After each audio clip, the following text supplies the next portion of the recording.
I'm Detail74, and this is The Legend of Zelda Twilight Princess, any percent. This video is intended as a submission to the Benelux Speedrunner Gathering Annual 2025, hence the file name that I'm typing in right now. And the game gets started quite quickly, so I'm just going to forego the usual formalities and quickly explain the first trick of the run. After we've skipped the opening cutscene here, I'm going to roll over to the right towards the Orden Bridge. On the way, I'm going to pick up a rock. We call this rock Dwayne.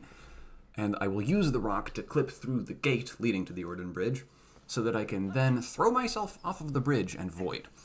The reason for that is that I'm going to do a glitch called Back in Time. By resetting the game on the exact same frame that Link voids out, the game is going to try to do two things at once. It's going to try to reload the game to load the title screen, and it's going to try to respawn Link since he fell into a void.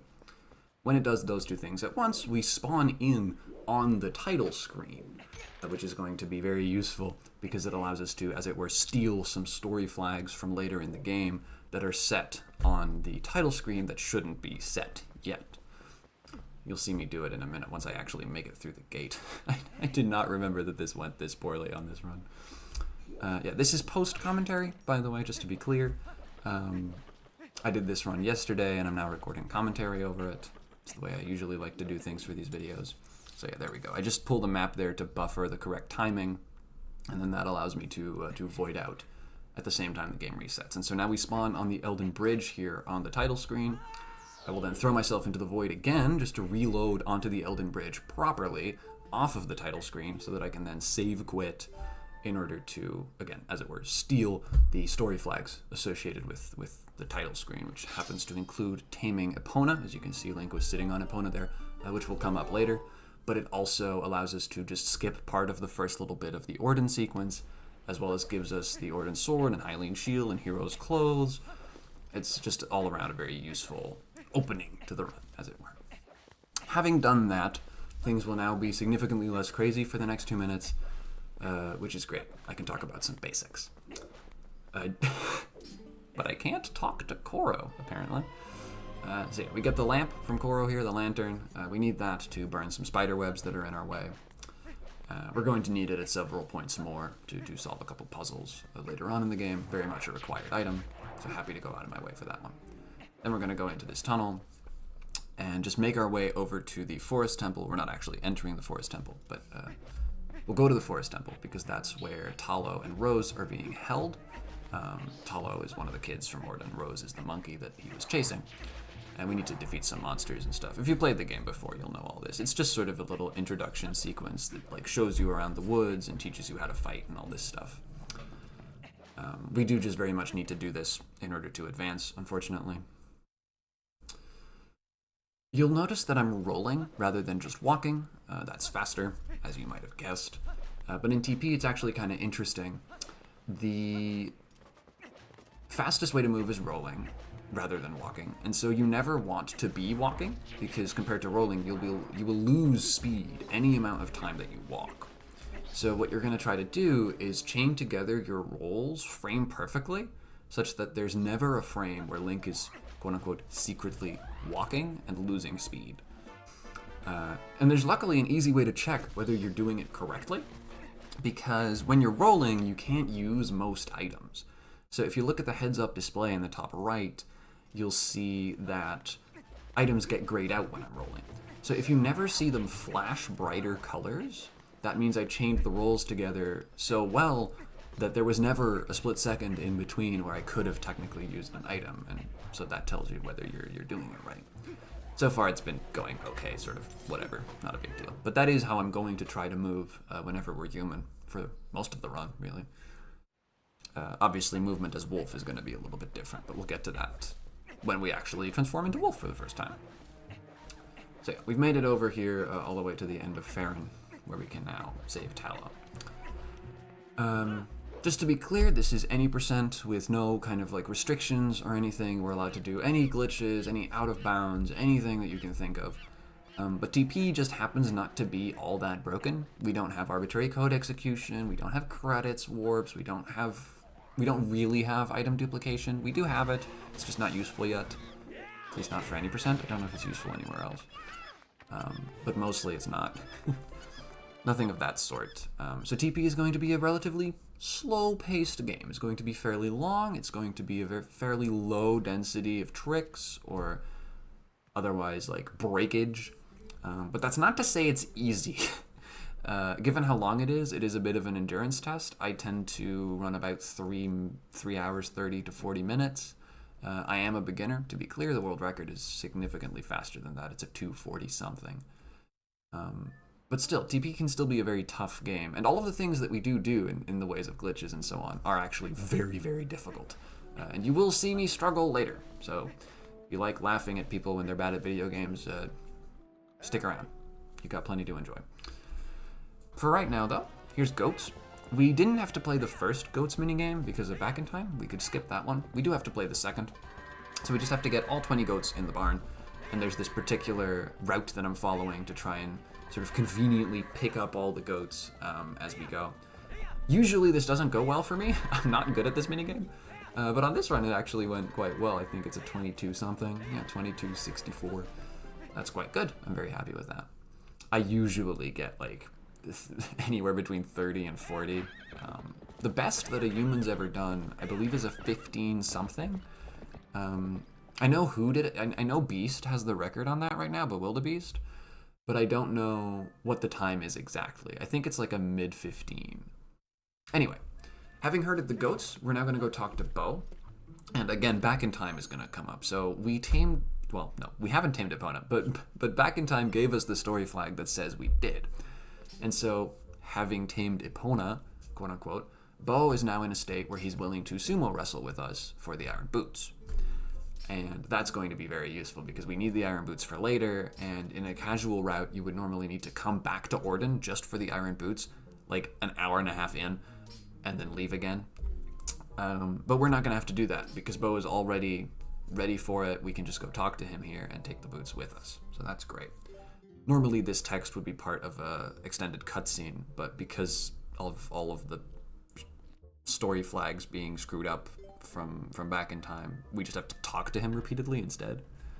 Now the sumo minigame here, you have to play it twice, and it's basically just a glorified game of rock, paper, scissors. The odds of what Bo is likely to choose to do are slightly different in the first and second rounds, and so what I'm going to choose to do is a little different as well, because it just makes statistical sense to do one or the other option. But at the end of the day, it's still just rock, paper, scissors. And so if Bo says, no, you know what, you're gonna lose time now, then you have to eat that, and you lose time now. It's kind of unfortunate. As I recall, the second round here did not go my way, and I'm gonna get grabbed by Bo repeatedly and waste a bunch of time. It's a real shame, but overall this run was still pretty good, which is why I'm choosing to record commentary over this one. In case of people evaluating this run for the marathon that I'm submitting it to, I'm going to probably submit this at an estimate of about 4 hours. This run was a 3:35, and it was pretty good by my standards. So I think, at a marathon, just a random run, I'm likely to probably run something like a low 340 or, anywhere between like a 330, a high 330 and a mid 340 is probably what we're thinking. So this run was pretty good by my standards, is my point. You're going to see me get a bunch of things very quickly that I might normally take a little longer to do.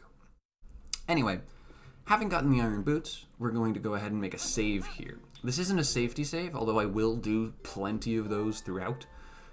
This is actually a save that we're going to use for another instance of Back in Time later, that same glitch that we started the run with.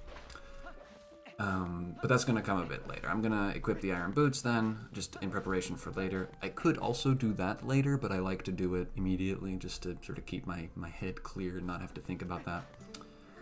And then we're going to continue the story. We're going to just go talk to Ilya, who's upset with us, and then we're going to get turned into a wolf for the first time. And I get to talk about wolf movement. Yay! Wolf movement's actually a lot of fun. There's a good amount of things that go into it, but I'll cover that in a minute.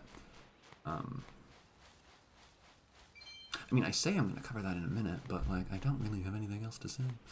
That's not entirely true. When we get transformed into a wolf here, there's going to be this long set of cutscenes of Link waking up and going like, oh my god, what the hell, I'm a wolf. and sort of freaking out about it, and then like Midna helping you escape from jail and all this stuff. And in the middle of that, I'm going to try to break this box. Look at this box in the corner. I'm going to try to break it before the next cutscene starts, which you can normally not quite do. Like, you only barely have enough reach, but I messed it up, unfortunately. Didn't take the right angle on my last attack, and so I didn't get it. That getting box break saves, a few frames at most. It really doesn't matter at all, but it's cool. Anyway. Now that we're Wolf, Wolf movement is really cool. So Wolf Link can just dash, and it just makes you faster for the next few seconds, and then you can dash again after a little bit. But your dash can get interrupted, and you can go back to normal move speed. So anytime you dash, a timer starts that says, okay, you'll be allowed to dash again in this long. But also a timer starts of saying you're faster for this long. And so normally those two coincide pretty well, but if you get interrupted by something, then now you'll be slow, because you still have to wait for when you're next allowed to dash again, but you no longer have the move speed increase from dashing, because say you got hit, or you jumped off a ledge, or anything else happened that stopped your dash. So what we're doing as Wolf a lot of the time is something called dash canceling, because interestingly, if your dash gets interrupted within the first 10 frames, so about a third of a second, since this game runs at 30, if your dash gets interrupted in the first 10 frames, you're actually allowed to dash again immediately. The timer for when you'll be allowed to dash again won't have started yet, or won't stop you. And so a lot of the time, you're gonna see me like do tiny little dashes while jumping off of a ledge or something, and then dash again immediately when I hit the ground, or that kind of thing.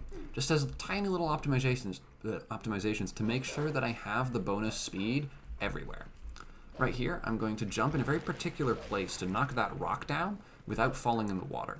Hitting the water causes a cutscene to play where Midna talks to you for a small second, but if we line ourselves up just right, we can avoid that trigger while still touching the rock enough to where Midna will allow us to jump over on the second pass. And so doing that just skips a tiny little bit of time having to talk to Midna, which is awesome. Unfortunately, afterwards, I screwed up a whole bunch of other things and fell back down, and now we have to sort of do part of this again. But, that's fine. I was fast once, and that's all that matters. The tower here has a lot. The tower and the sewer have a lot of micro-optimizations in them, a lot of things that I haven't commented on either, unfortunately. But coming up is going to be a one-framer. This is going to be a very important concept, so I'm going to explain it. Twilight Princess is sort of held together by duct tape and a dream. And so, look at this. Once I skip the cutscene, I'm immediately going to jump attack. Normally, there's Midna text there after that cutscene. Midna wants to tell you a couple things. But there's one frame in between the cutscene and the Midna text where you can actually act. And so if you do a jump attack in that frame, you jump out of the way, as it were, of the Midna trigger, and you don't have to listen to her yap. So that sort of thing is incredibly common between pairs of cutscenes, pairs of text boxes, or pairs of cutscenes and text boxes. There's often, in Twilight Princess, there's a single frame where you can actually do inputs. And so doing things at those times is known as one-framer, or a one-framer. And so there's going to be a lot of those that are just minor time saves, like these ones that I did just now. It's like skip one Midna text box, or move slightly faster, or whatever. But one very important one later, called Gorge Void, is actually going to save just over a minute, because it is important to the way that we route the way we're going to...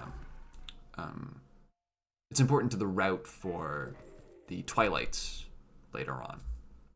We'll get to that in a bit, though. Next up is the most difficult trick in the run. I think I got it first try on this run. I don't normally.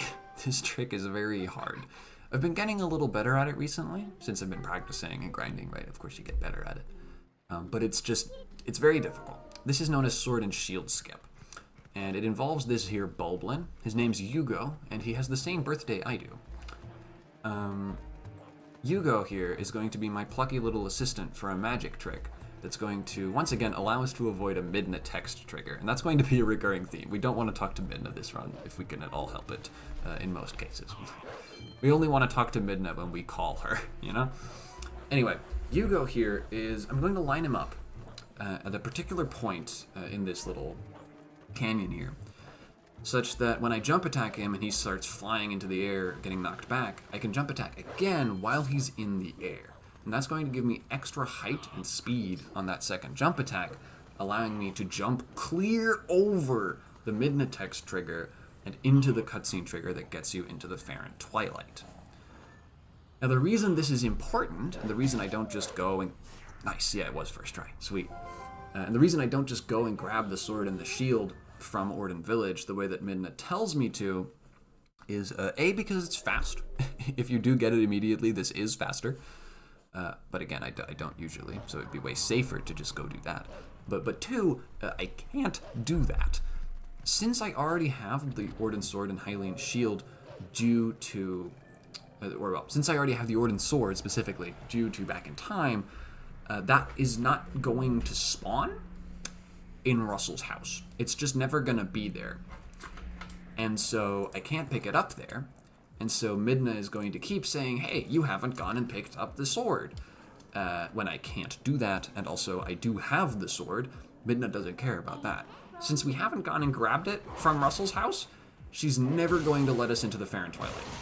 Can't be done. And so we need to just avoid that trigger instead. So luckily, Hugo is there to help us out. But otherwise, that would have been a very brief speedrun, because then we wouldn't have been able to progress.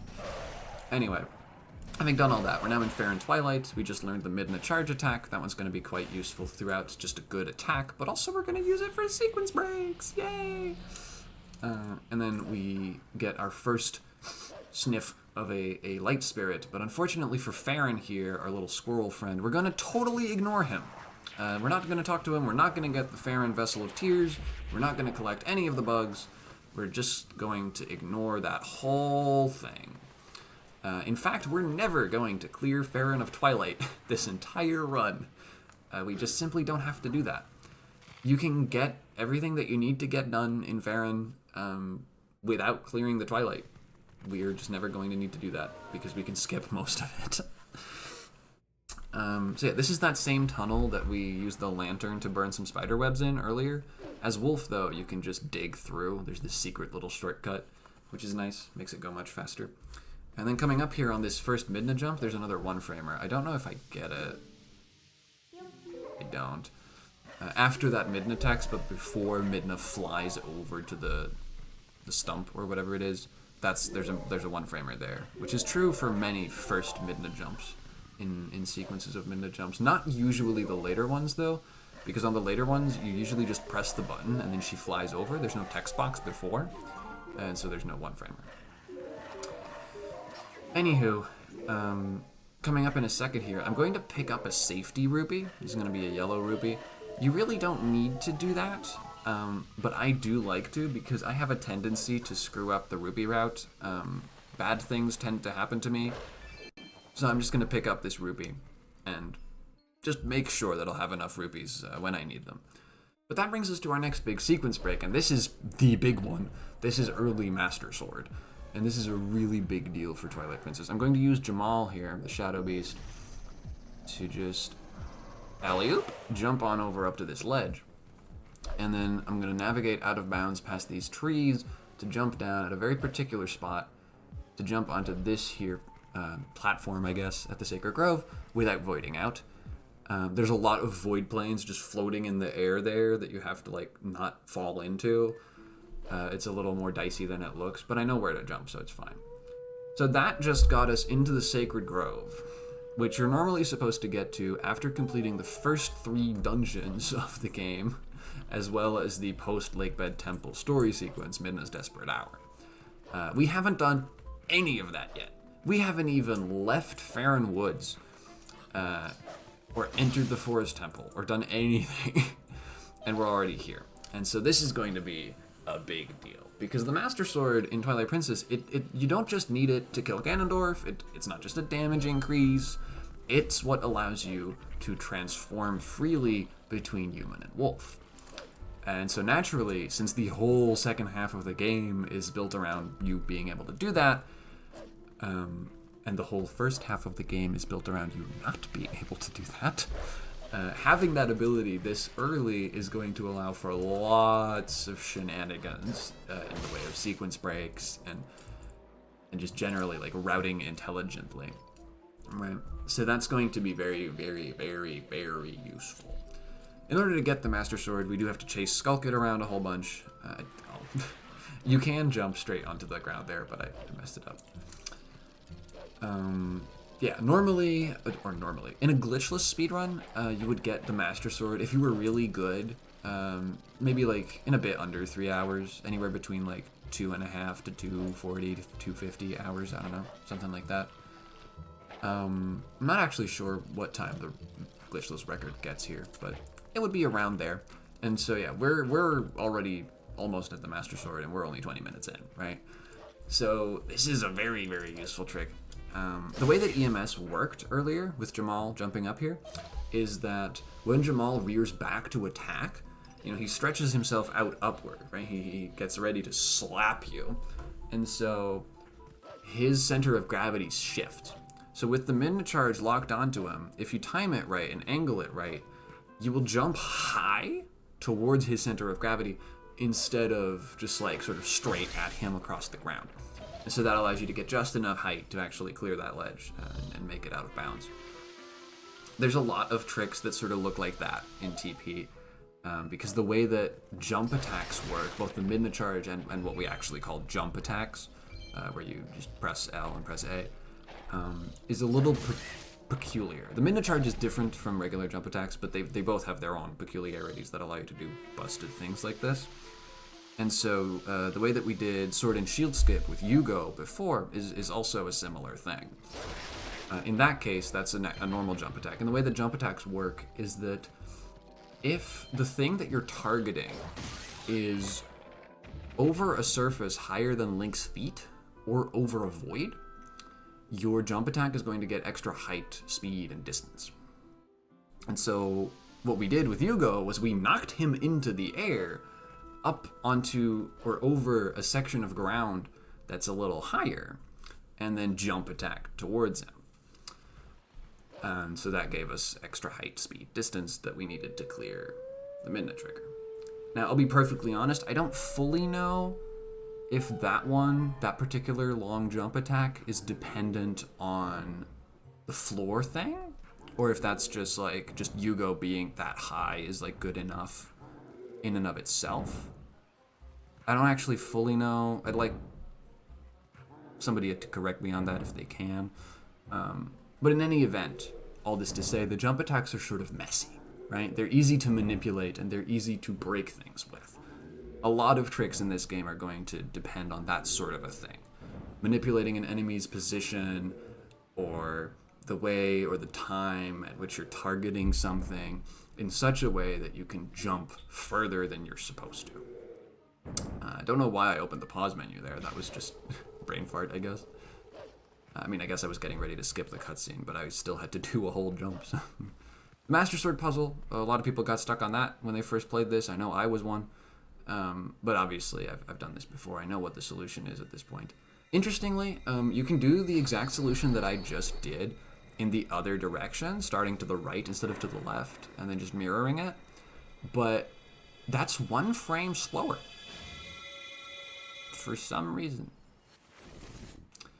Anyway, now we've got the Master Sword, and like I said, this allows us to transform between human and wolf, which is going to be very, very useful. Now, if you'll excuse me for a second, I'm going to rest my voice and have some water. Stay hydrated.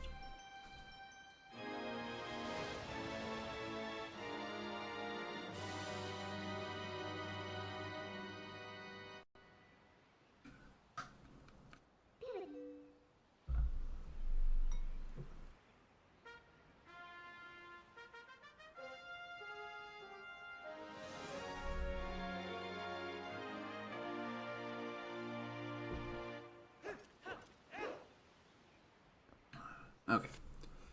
For reference, I am recording this commentary just sort of all in one block because of technical limitations, but also practical limitations. I have a lot of things to do at this time. The BSG submissions this time around really came at an inopportune time in terms of my university schedule.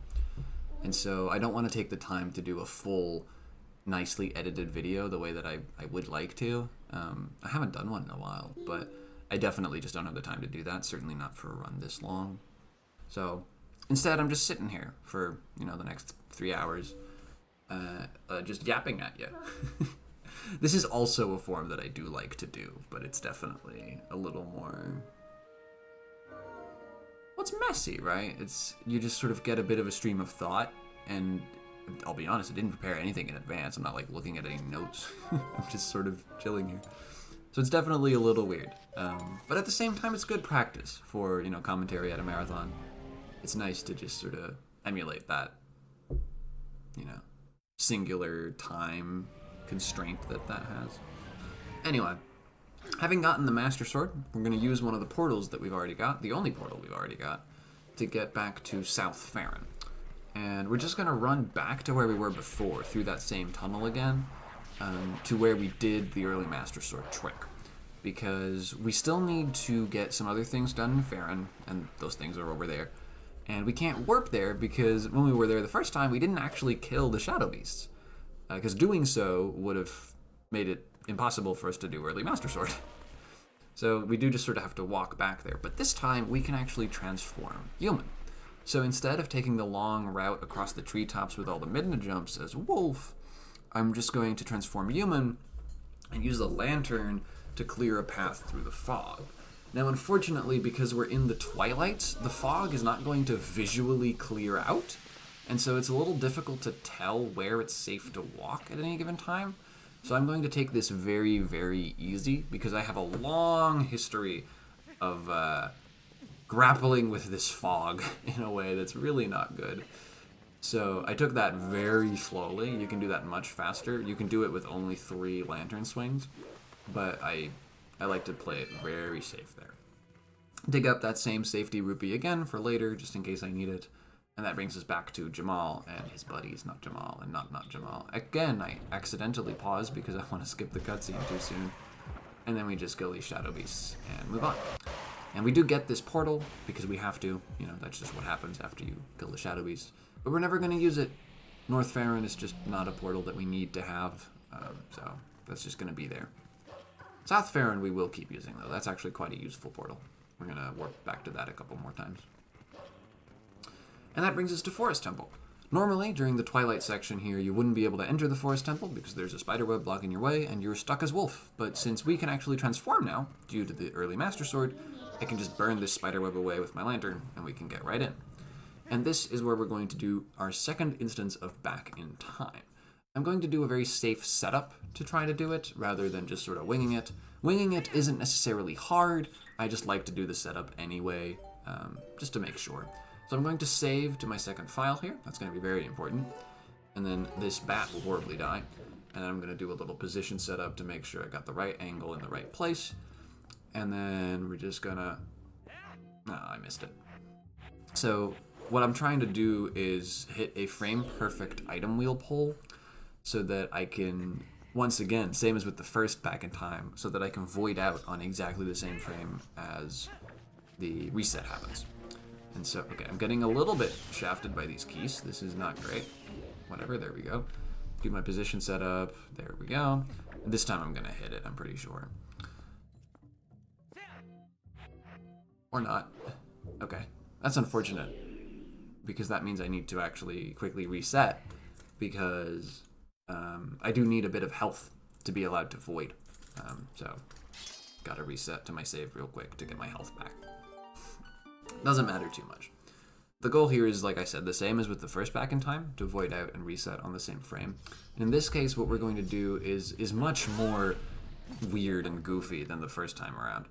I'm going to load that save that we made at Bo's house earlier. I'm going to load that from inside Back in Time.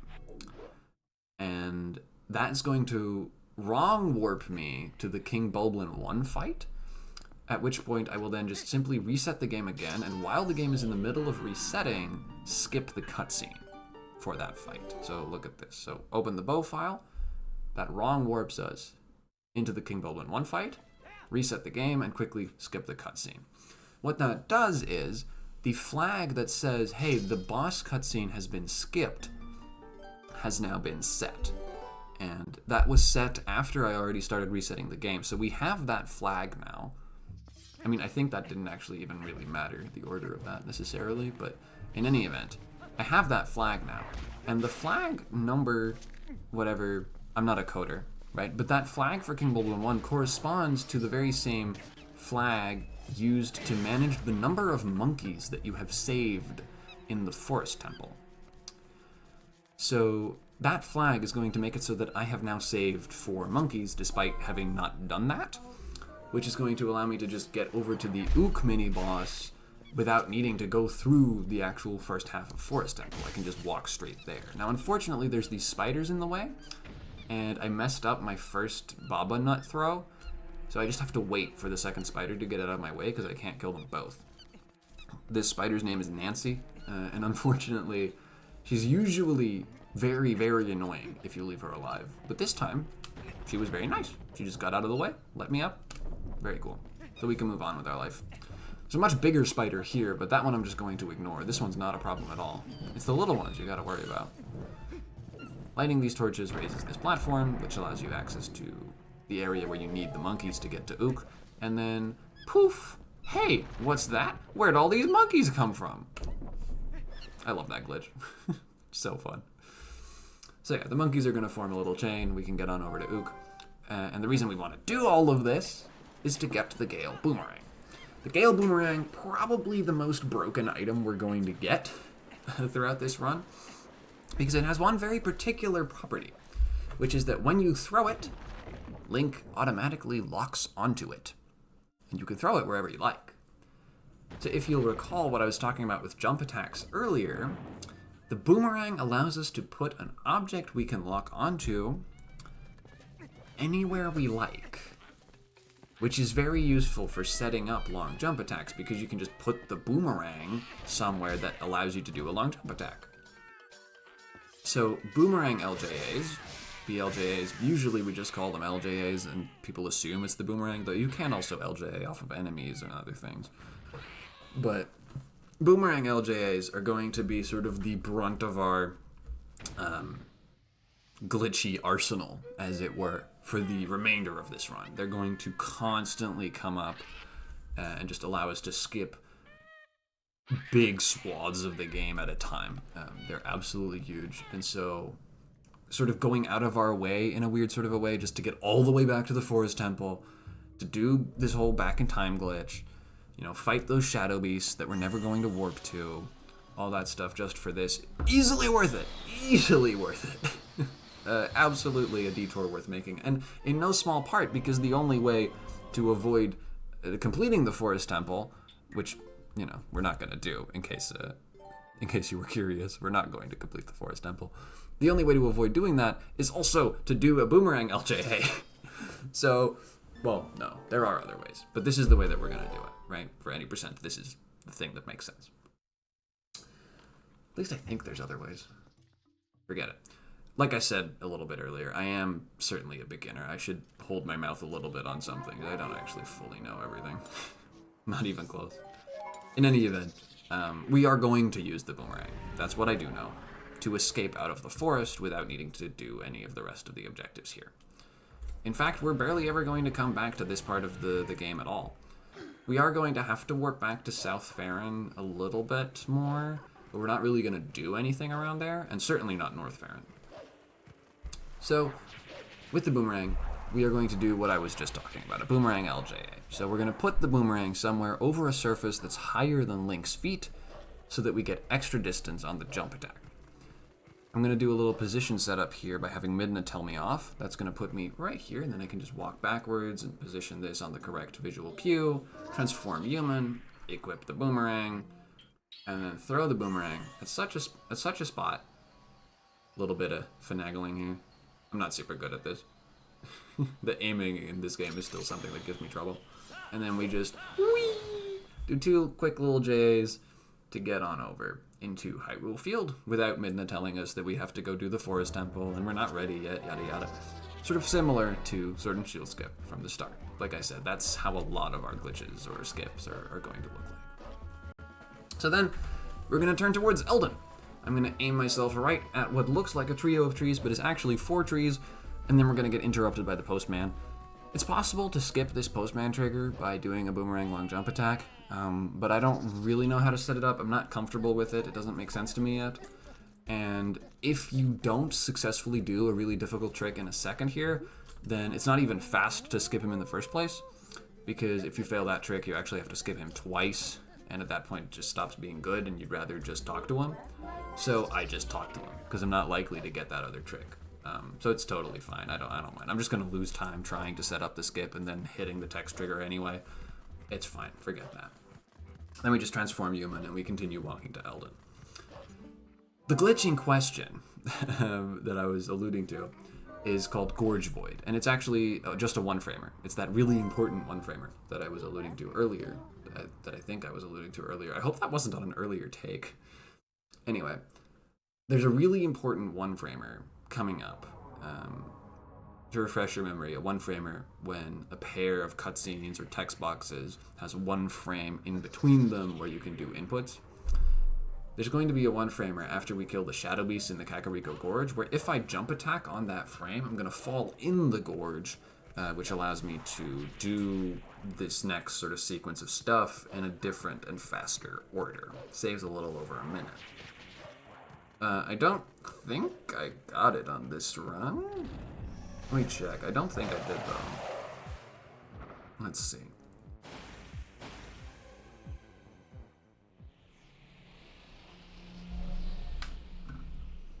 Nope. Unfortunate. Oh well. So, that means that we are now forced to warp back to Farron Woods to go looking for the bridge across the Kakariko Gorge. Normally you would fix the bridge and then go over to Eldon and do the Eldon Twilight sequence. Unfortunately for us, due to all of the glitchy shenaniganry that we've been doing, there is no bridge. It does not exist. And so we are not going to be bringing the bridge to the gorge because we cannot do this. So we have to find another way to get over to Kakariko Village. That's going to come a good bit later, though. If I'd hit Gorge Void, we would be doing that right now, but we're not going to do that right now because I didn't hit Gorge Void. So we're going to do other stuff first. Right here, I just simply forgot what I was doing and dug under the fence to go into deeper Farron when I didn't need to do that. That's just simply not where we're going. We're never going to go there again. Just a little brain fart. There's going to be a couple more of those throughout. Like I said, still very much a beginner. Still very much not fully dialed in to the route, as it were. So yeah, since we were forced to warp back to Farron, and we have no warp portals anywhere else, I just sort of have to do Forest Escape again. There's no other way out of here. And in fact, because I failed Gorge Void, we're going to need to do this trick a third time a little bit later. That's part of the reason Gorge Void is fast, is it avoids having to warp to Farron this extra time. So, yeah, that makes it fast. Anyway, the other thing that we need to do before heading into Eldon Twilight is going to Lanayru for a minute. We're going to make a long detour of sorts into the Lakebed Temple through a variety of glitchy means in order to get the claw shot right now, because that makes a little more sense in the route for later. And then we're also, while we're there, going to make our way and get the portal up at the top of Zora's domain, which is going to allow us to make both of the actual Twilight vessel sequences in Eldon and Lanayru much faster in a minute. I'm just going to kill these Bulblins because they're in my way, and then I'm going to do a little position setup for Lanayru Gate Clip. This is a trick that's really, really easy. None of that was the setup. That was just me screwing around. Bit of an embarrassing show. I swear this glitch is really easy, guys. It really is. I'm just screwing it up. It's fine. So, Lanayru Gate Clip is just one of those cases of, I guess they didn't check whether you could do that. It's really easy. Just as long as the gate is swinging. Oh, excuse me. I bumped into my desk. Just as long as the gate is swinging, you can just sort of side hop through it as Wolf pretty easily. And so, again, because we can freely transform and we can be Wolf there, we can just go right through and not mind. And that gets us over to the Great Bridge of Hylia, from which we can then trigger all these cutscenes and whatever and jump down into the Lanayru Twilight. And Here I'm going to do a glitch called pillar clip, and it is what it sounds like. We're going to use a pillar to clip. And I believe I got this first try this run, which is really cool. This is the way that clips usually work in Twilight Princess, and also the way that gate clip worked earlier, where I used a rock to push myself through a gate. In this case, we're going to use a pillar to push ourselves through a wall. I'm going to call Midna here, just to get ourselves in the right position, and then whoop, the pillar pushes us straight through, and then I can use the iron boots to sort of quote-unquote swim without the Zora armor, and make it into the Lakebed Temple trigger just before I run out of air. That trick is quite tight, but it's quite satisfying. Then I'm going to just save warp to get into Lakebed Temple proper, rather than getting stuck in this watery tunnel where I would surely drown. This wouldn't even normally work. If you enter Lakebed for the first time and then save warp, it normally just spawns you back in the tunnel. But because we have the Master Sword, the game essentially assumes that we already have beaten Lakebed Temple, and therefore sets our save warp location in here to the actual entrance room rather than the start of the tunnel down there. And so we can abuse that fact because the tunnel is way too long. We could never swim all the way through it without the Zora armor. We would just drown. But by save warping, we can get in here anyway, as long as we already have the Master Sword. So that's already the Master Sword doing some heavy lifting here. Very, very useful. And of course, we also needed it to make it over here in the first place. That Helmasaur that just ran past me and fell, his name is Jake. Right here, we're using the boomerang to do long jump attacks to get through this lobby room. Normally, you would use bomb arrows to shoot down the stalactites and build yourself little platforms to climb on up. But we can't do that because we have neither the bow nor bombs. So instead, we're just using long jump attacks to just barely clear all of these ledges and make it over. Very, very useful. Very, very useful indeed. So like I said, our goal here in Lakebed is just to go get the claw shot quick as we can. And getting the claw shot without the Zora armor would normally be very difficult because a similar watery tunnel to the first one prevents us from getting into the Deku Toad boss fight. And also there's locked doors and things where getting the keys would be kind of a hassle and all this stuff. And it'd be really slow, but I'm not even sure if it's possible. But in any event, we don't have to do any of that. Because we did the forest back in time earlier, where we wrong warped to the King Bulblin fight to set this weird flag for the monkeys. The main purpose of that flag is to designate that the boss cutscene has been skipped, the boss opening cutscene. And so if we go into the Deku Toad arena from any door, in our case we're going to come in from the exit, the opening cutscene of Deku Toad like shaking off some babies and being like weird on the ceiling will have automatically skipped, and that means Deku Toad now, or not Deku Toad, but the trigger for Deku Toad's fight to begin will have spawned, will be active. So if you look up at the ceiling at that point, you will get the normal cutscene that then plays, and then you will be warped into the arena to fight Deku Toad. Some more long jump attacks here, by the way, to make it over to that part of the room. So this is what this looks like.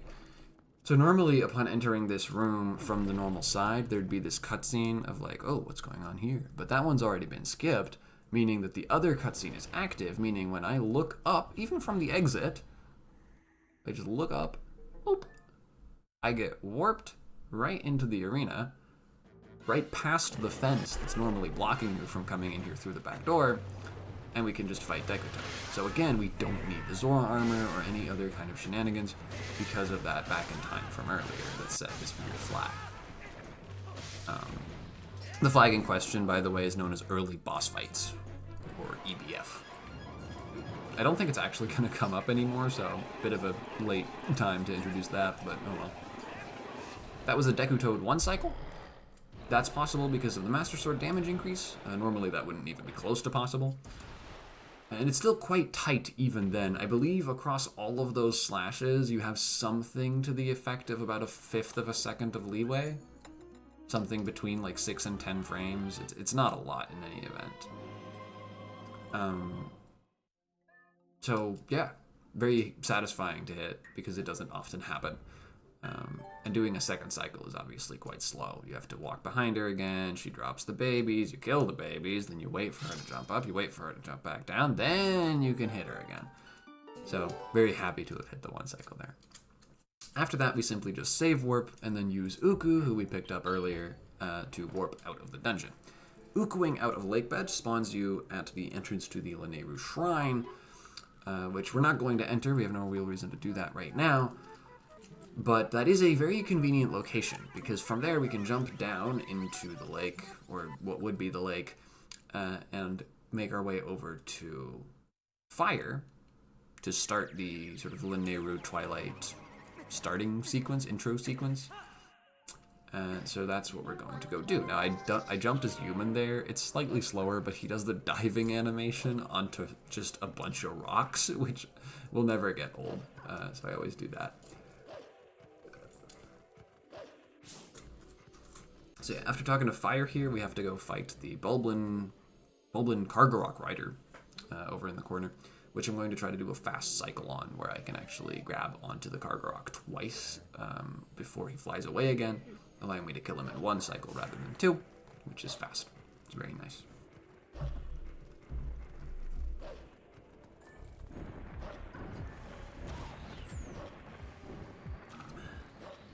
Like I was alluding to earlier, now that we've gotten the claw shot, our object here in Lanayru is basically just to get up to Zora's domain and get the warp portal there. That's just going to make things much faster later, so that's really all that we're here for at the moment. Here we go, very nice one cycle.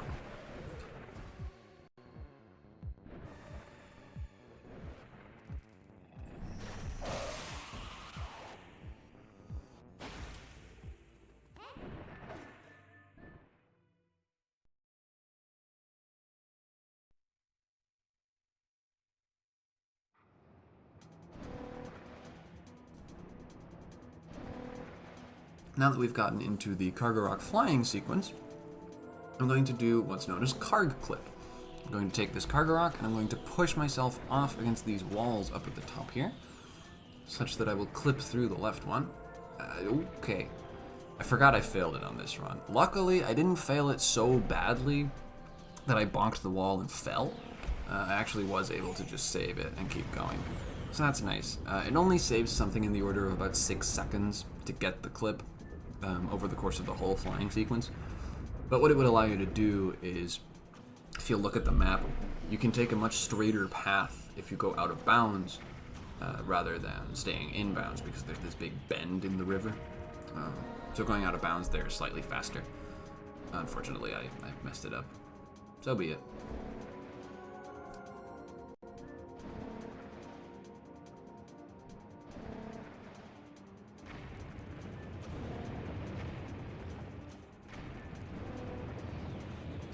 My commentary is probably going to get a little bit sparser as time goes on. Part of that is me trying to rest my voice, because, you know, talking like this for literally 3.5 hours straight is quite taxing. Part of that is also that I'm eating an apple, and so I want to avoid making crunchy noises at the microphone, so I'm occasionally going to mute. Nice one-framer there. And the third part of that is that as the run goes on, like I said, it's quite long and quite slow and not necessarily super dense. So while at the start here I've got a lot to say and we're sort of going through a lot of things very fast, that's going to get less and less over time, as the more general things will have been covered already by the time that we get to later things. So hopefully I will need to talk a little bit less the longer we go on.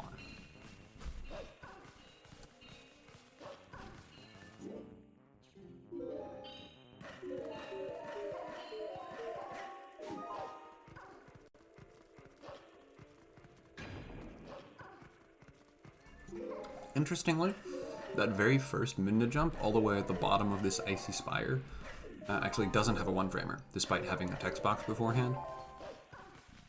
It's just one of those weird things.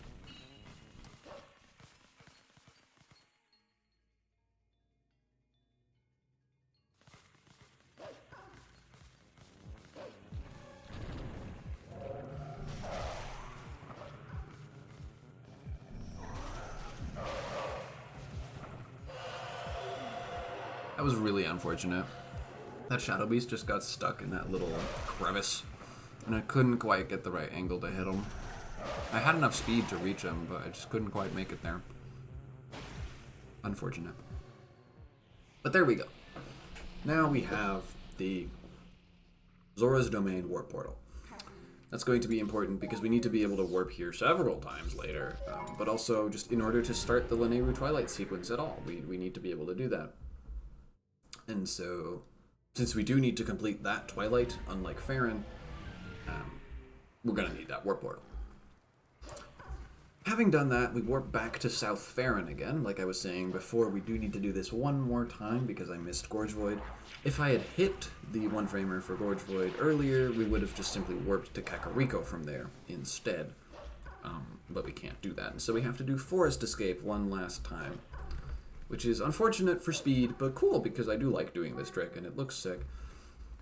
And then we'll just simply walk back to Eldin, same way we did the first time, to now actually make our way across the gorge and head to Kakariko Village.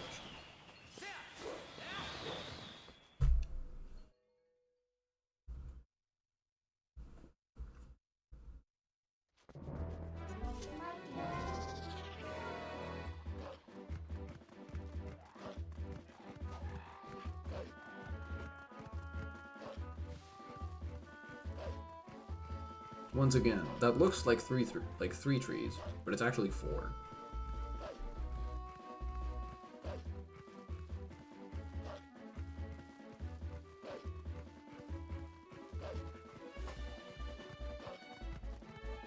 See? 4. I really like those trees. Anyway, now that we've made it back to Eldin, the way that we're going to get over the gorge for lack of bridge is by using a trick called Rupee Roll and subsequently Gorge Skip, although usually people just call them both together Rupee Roll. Rupee Roll is a trick involving the boomerang long jump attack that I was explaining before. I'm going to dig up a yellow rupee from this dig spot near this tree, and then throw the boomerang such that it will pick up the rupee and then hover above the fence.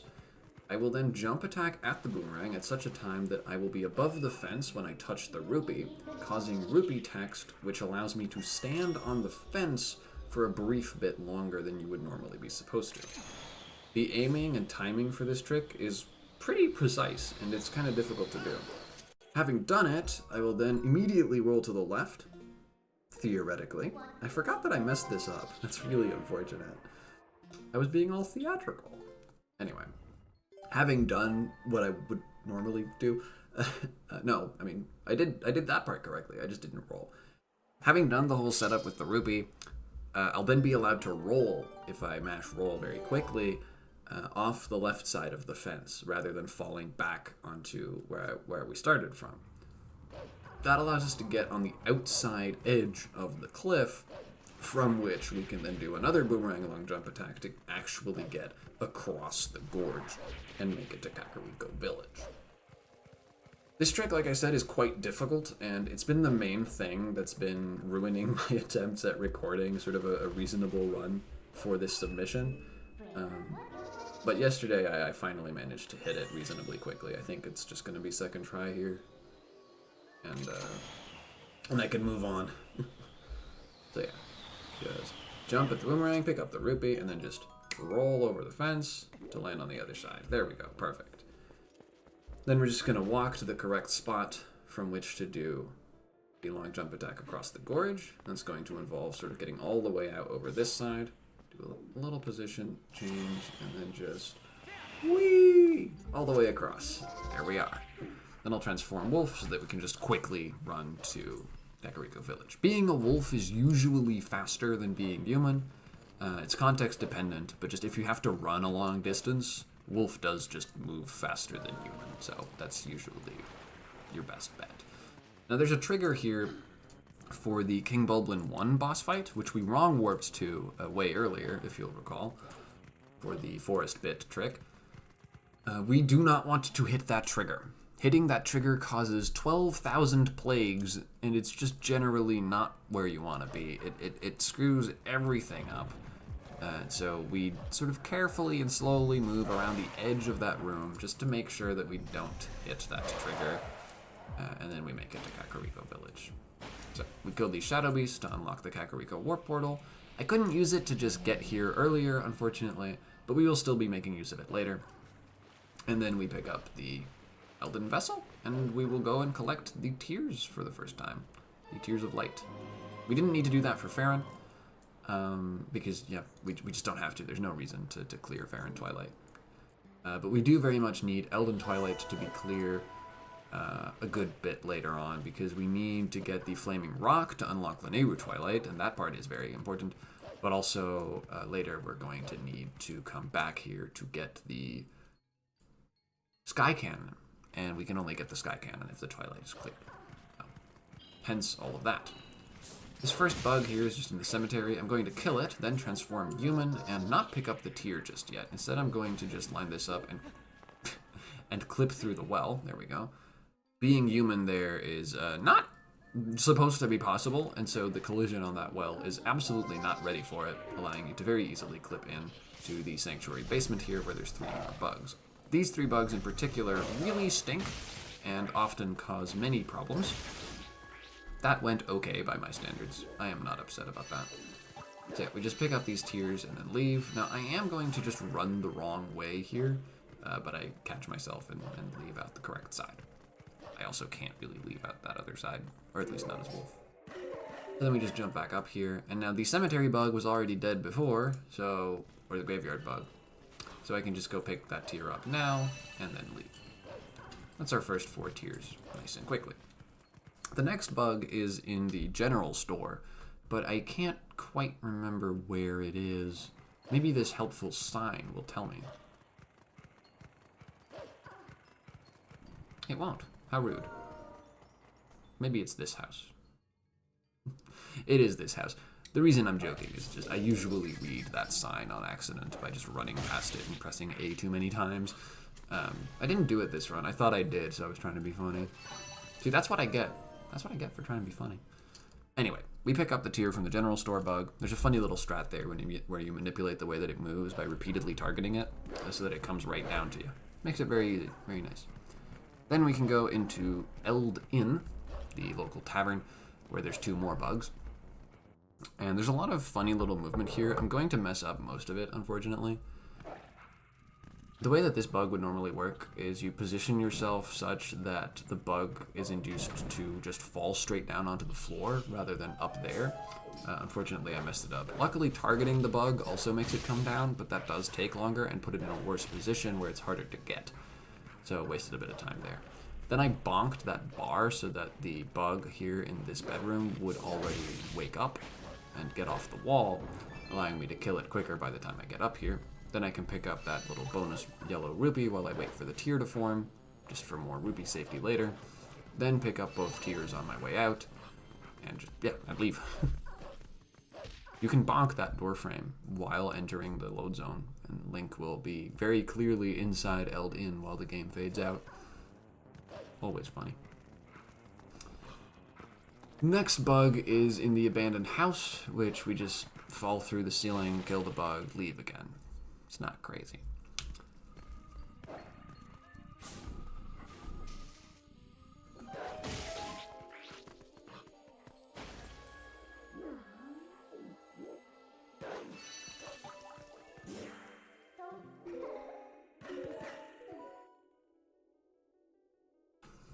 The next bug is inside Barnes's bomb shop. We are going to have to enter through the window since we have doggy paws and can't open the door. We could transform and open the door that way, but it would be slower. The bug is behind this case. I bonked it in such a place that the bug fell on top of that platform there, which is not what I'm supposed to do. I'm supposed to just kill the bug or hit the bookcase in such a way that the bug spawns down below. Because that would allow us to set up everything in a way that just makes you quickly get the tier and leave. And I had no idea what to do here after screwing it up, so instead I just looked around and walked around, and it was slow and whatever. Pay no mind to that, please. The next 3 bugs are the bomb house bugs, and there is a way to skip having to actually go through this bomb house sequence. You can just jump over there, enter the bomb house, kill the bug, and as it were trick the game into blowing up the bomb house without actually blowing up the bomb house. I didn't do that. Bomb house skip is pretty difficult. I haven't learned it yet. It's a lot less difficult than some of the other things that I have been doing, but it's not required, and it doesn't even save that much time to do. So I haven't bothered to learn it yet. I intend to, though. Probably before BSG. This should probably be one of the things that I do pick up before that time, I should think. Anyway, the bomb house blowing up kills the 3 bugs inside, so then we can just go back in and pick up those tiers and then leave. That leaves only 1 more bug here in Kakariko Village, and then the remaining 3 are on the Death Mountain Trail.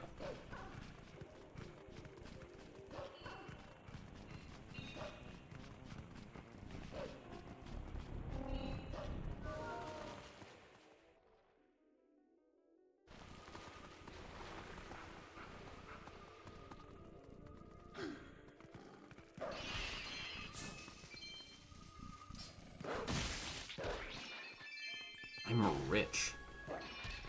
So we already got a random blue rupee from the bomb house. We also got 1 guaranteed and 1 random blue rupee from the watchtower just now. And of course I've been picking up all of these extra safety rupees that I was talking about before.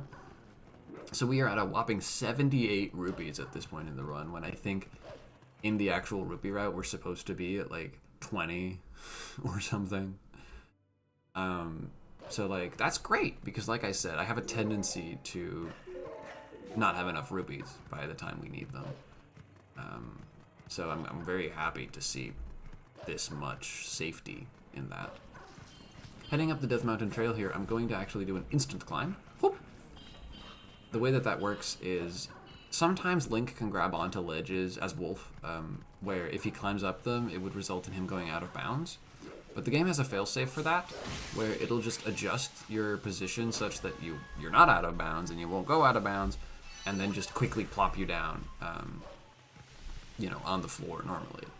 But doing that skips the normal climbing up animation that would have gotten you out of bounds.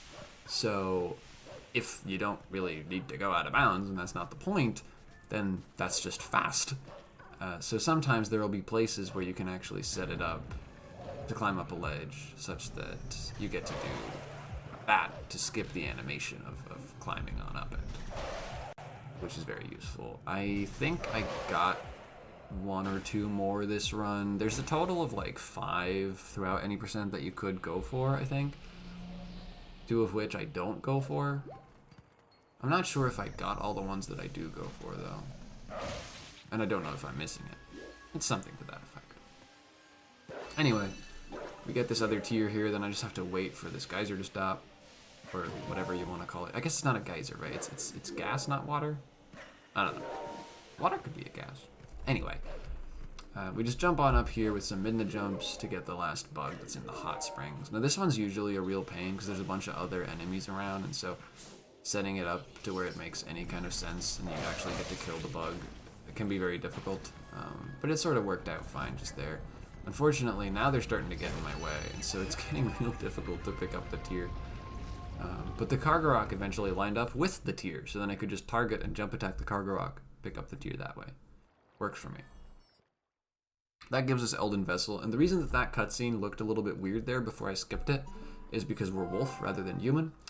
Normally the game would force transform you to human after you pick up the last tier in a sequence, but since we have the Master Sword and we have the ability to freely transform, it's not going to do that, and so we just stay wolf, but that means that the cutscene doesn't go right, and some textures get mapped weird and get all like stretched out, and so you get that weird effect that you saw just now. These are the only sights of Goron we're ever going to get throughout this run, other than in the credits, I suppose. We just simply don't need to interact with any Gorons anymore in any percent. We used to for a bit, some years ago. Well, for a long time, some years ago, but for a bit after I started, because we used to get the bomb bag from the underwater Goron in Zora's domain, but we don't have to do that anymore. We'll get to that later. For now, we warped up to Death Mountain just to get the hot rock to melt the ice in Zora's domain, so that we can now start the Lanayru Twilight sequence. You basically do the 2 Twilight sequences that we do in any percent back to back, with only this little bit of movement in between. And so you sort of just get to play the bugs game with the picking up the tears for like, what, 30 minutes? It's like an extended time anyway. Which I'll be honest, I don't really like. That's one of the things about the any percent route that I don't like, is that we have to spend this big block of time hunting bugs. Unfortunately though, most of that time is still just Lanayru Twilight, and really it's a matter of Lanayru Twilight being long and boring. It's a little less bad in any percent than it is in Glitchless. In Glitchless you would have to run across Lanayru Field 3 times instead of the quote-unquote usual 2. But it still sort of sucks.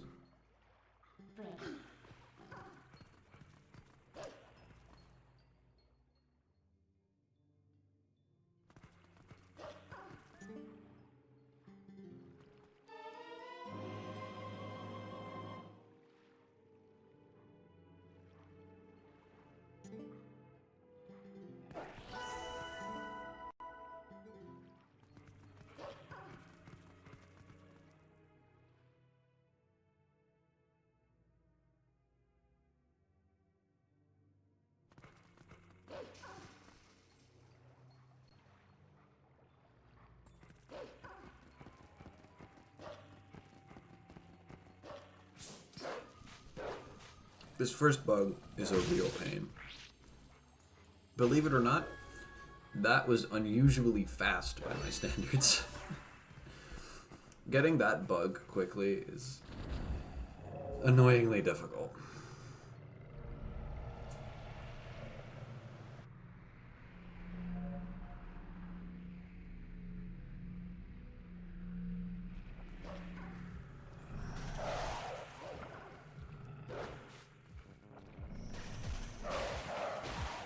That Shadow Beast fight can get very messy as well, sort of in a similar way to the one in Zora's domain earlier, where they'll like go around an edge and then be in a bad place where you bonk walls and stuff. But that time it went fine. Almost fell in the water there, that was terrifying. Just mowing some grass to get some rupees the old-fashioned way before the tear spawns.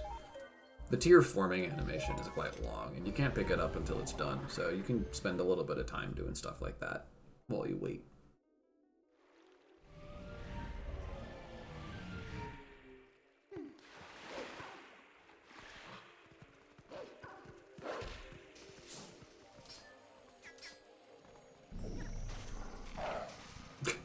I don't know how that missed. I don't know how that missed.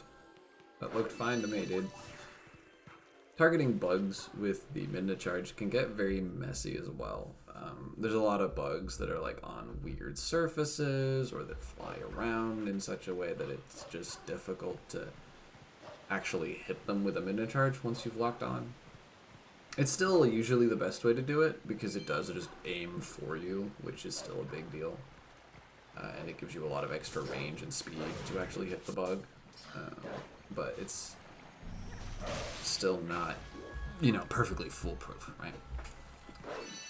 These 2 bugs down here, the lily pad bugs, are some of the worst bugs in the entire game.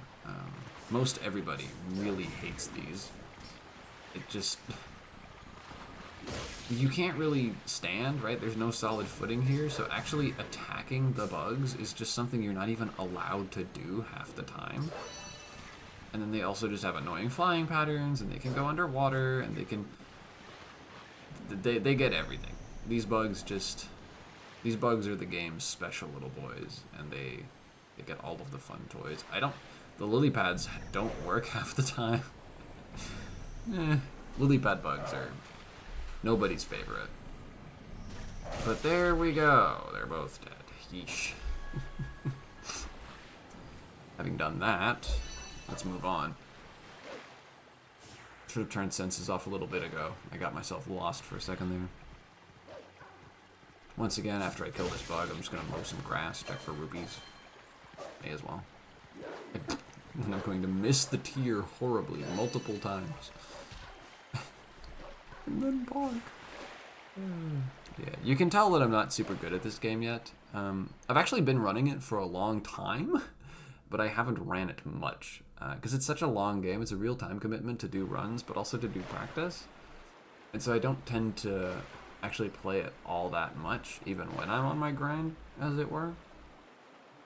I started speedrunning this game, technically speaking, I guess it would have been 2021?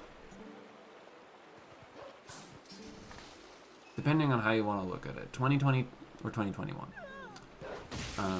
But in all that time, you know, I've completed a handful of runs, at least of any percent. I've done a little more of Glitchless Master Sword.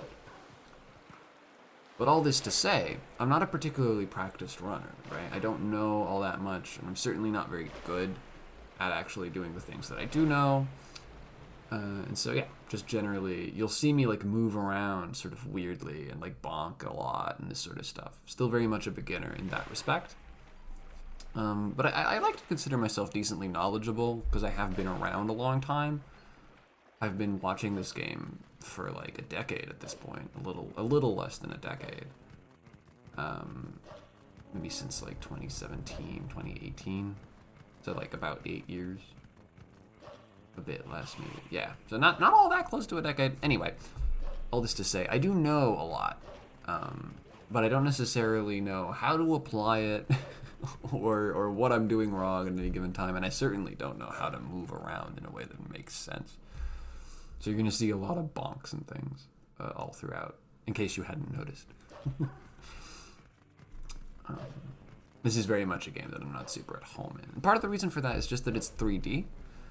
I'm usually much more of a 2D gamer.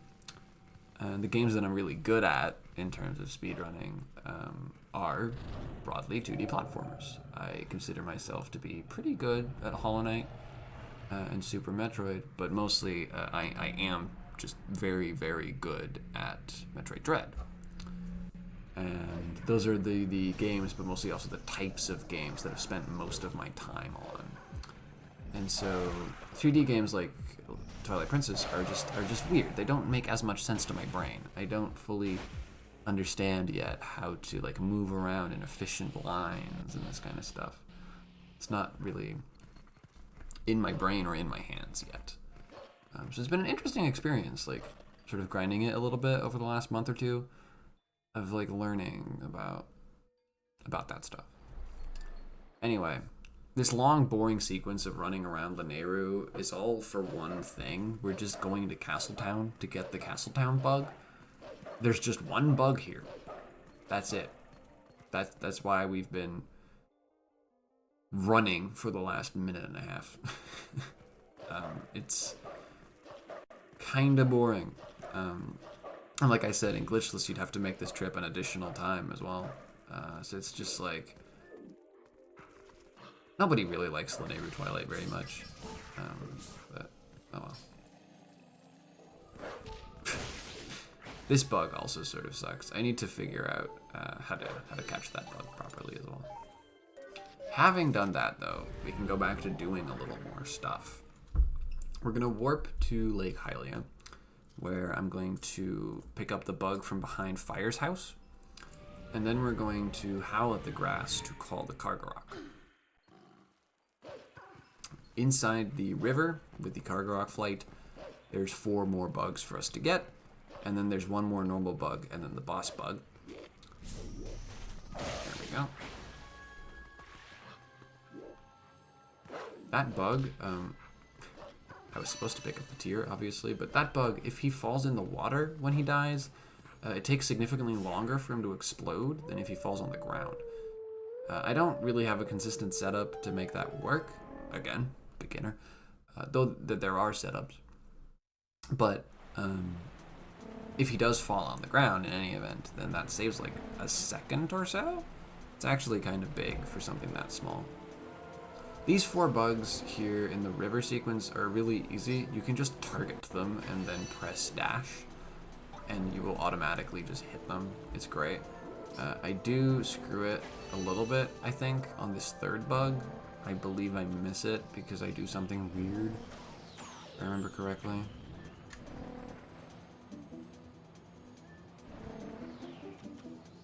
Let's see here. Yeah, so the way that I dashed around there, I missed both of these bugs.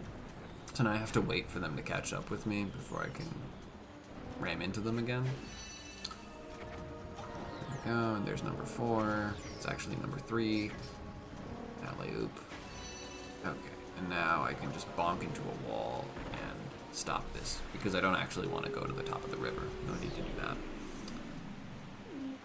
Unfortunately, I say yes on accident when I meant to say no. So I just have to quickly go and hit the wall again and leave again. Very silly, but oh well. There's a lot of that kind of silly mistake in this run. I really wasn't paying perfect attention all throughout. And that really only got worse as the run went on, because I got tired. This run's long, and you have to lock in for such a long time. It's really tough. There we go. Now that we've got the last tier, that spawns the boss bug. We like to call him Derek. And yeah, the boss bug fight has a fast strat in it, where you can actually grab onto the bug right after it does its first attack on every cycle, rather than the second, which is what you would normally do. After it does its big charging attack, you can actually grab it sometimes and get a hit in that way. I'm not particularly good at that. I don't really know how to set it up, and I don't think I got it during this run. But it is a thing. Another fun detail about the boss bug is that he will only actually finish running around to charge at you if he's on screen. Meaning that if you keep the camera off of him while he's spinning around, he's never going to stop spinning around. And interestingly, in his spinning around, he is constantly moving slowly downwards. Just ever so slightly trending downwards. Meaning, if you keep him off screen for long enough, you can actually get Derek to go all the way to the bottom of the lake. Fun Derek facts. I messed up the quick kill, that's unfortunate. There we go. Second time's the charm. Normally you would do a Midna charge on all 6 legs and sort of just like bounce around like crazy hitting them all. But if you set it up such that when you start the Midna charge, you, as it were, bonk on the water, then instead he just dies. It just starts playing the cutscene, no questions asked, which is a very convenient little trick. Having cleared Elden Twilight, our next objective would normally be to go steal bombs from Isa. Well, I mean, no, I guess our next objective is to go steal bombs from Isa. But I, on this run yesterday, forgot. I warped to Zora's Domain, and then started doing things in the wrong order. Because we warped to Zora's Domain to go do something at this point in the run twice. It's faster to go get the bombs from Isa first and then do Snow Peak, but I just did them in the wrong order. And didn't realize it until like I got to the Howling Stone at Snow Peak, at which point, you know, I had to commit to it and just do them in that order. So here we are, and I'm gonna go to Snow Peak, and that's not what I'm supposed to do. I'm supposed to go to Isa right now, to the upper Zora's River to go get bombs, but oh well. Guess that means I get to explain Map Glitch. Map Glitch is fun. This is a very theatrical looking trick where I get to unplug my controller. The way that this works is I'm going to press map and call Midna at the exact same time, and then I'm going to try to warp somewhere. The Midna call interrupts the warp, which then... The warp does start, but the Midna call interrupts it, and then I can just walk away and move on, and the warp never happens. But because the warp was initiated, all like load zones and void planes and that kind of thing is turned off. Meaning, we can run straight into this blizzard without ever voiding out. Normally you would need the reek fish scent in order to be allowed to do something like this. that is to say, to go up the mountain. But by doing map glitch, we don't need to do that. So we can just head on up here without needing to do the entire Reekfish side quest, which is good because that would take forever, and also, I'm not even sure if it's possible. I can do another instant climb here, and we can just make our way on up the mountain towards Snow Peak Ruins very, very early on. This is nice because we sort of just need to make this awkward detour to Snow Peak, and so not needing to do anything else to facilitate that is great, because there's just not much of a reason to be here. We need the ball and chain to finish the game, but we only need it because of the Blizzetta phase in the Zant boss fight. His feet are only vulnerable to the ball and chain and nothing else. So we just need that item, even though it basically doesn't do anything else for us. We don't need it otherwise. Right there, I howled the river song rather than the Snow Peak song. And I'm going to do that again before realizing that I'm in Snow Peak. I will then howl the Snow Peak song and be allowed to move on. Although I think I howl it wrong the first time because I'm just really thrown off my groove at this point. Doing these two in the wrong order really messed with my head. Wow, I howled it wrong again.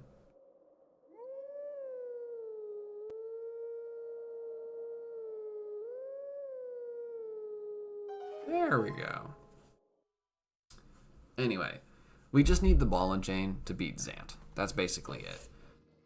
Now, conveniently, there are some orange rupees in Snow Peak that are easy to go grab, which is going to make the rupee route for this much easier. So it's still not like a bad detour, but it is just sort of a detour all the way off into the corner of the world just for that, which sort of stinks. Finding a way to fight Zant without the ball and chain would be huge.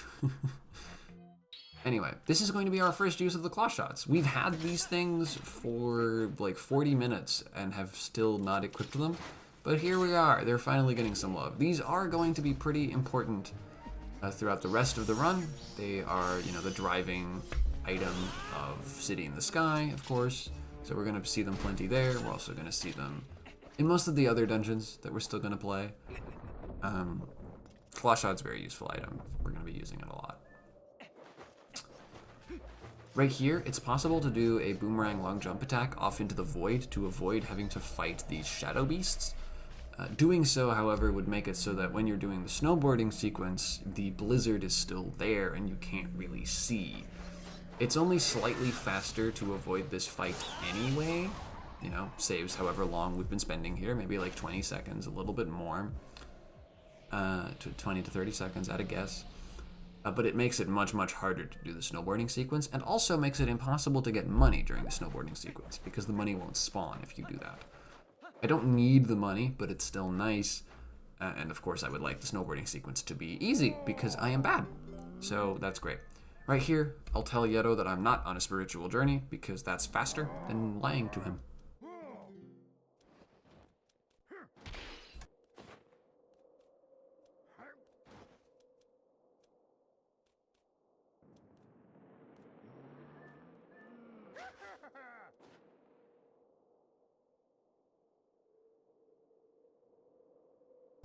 For snowboarding, it's faster to be in the air than on the ground, and so I'm usually going to try to just jump as much as possible when I'm on the snowboard, but I'm also going to use spin attacks to keep myself in the air after I've jumped.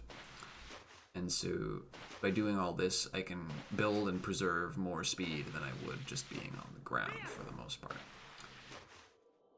Now, unfortunately, the way that the snowboard controls is kind of awkward. Any directional inputs you do while in the air will only apply once you hit the ground, but they will all apply. So you get to sort of build up inputs, which then all like concatenate once you actually hit the ground again. That really sucks. It's a terrible control scheme. It doesn't work, and it's really dumb. But you know, it's what we have. It makes the snowboarding minigame really awkward and difficult and weird. But so be it. I did manage to pick up an extra red rupee there, which is nice. And now we're just on our way down to get to actual Snow Peak Ruins. We're at 114 rupees, which is like way more than we're supposed to have at this point. But that does mean that if nothing goes wrong and the game isn't mean to me, we won't need any more rupees by the time we exit Snow Peak Ruins.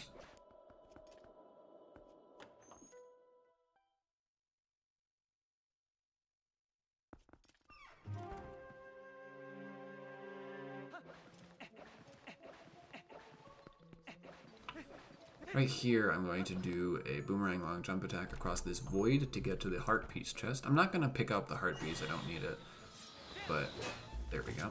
And then I'm going to claw shot up through this floor that has no collision on the bottom. Dang it. I should be aiming a little further left, but I didn't realize that at the time. Come on. You got it. There we go. Sick aim. Anyway. That allows us to do this part of the dungeon sort of backwards, which is really, really nice. That gets us to the mini-boss much faster, and like I was saying before, the ball and chain is the only reason we're here, so that's really the only thing that we care about. In order to do that, though, we do need to do this trick here called Ice Clip, where I'm going to clip through this ice.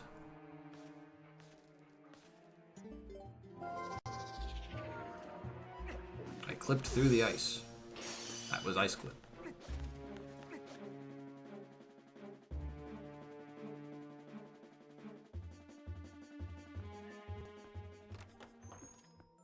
Having done that, I will then need to skip past this freezer in order to actually get to the mini-boss. The other way to do this is to use the cannonballs to kill the freezer, but that would take absolutely forever. So instead, I'm just going to get hit by him and then use my iframes to, oopsie, clip straight through the door, then transform back into human and open the door from behind in order to actually get into the other room. Unlike some games, there aren't just loading zones behind doors. That's not how Twilight Princess works. It's when you press open a door that causes you to move to that other room. So we do actually have to open that door even from behind to get in here.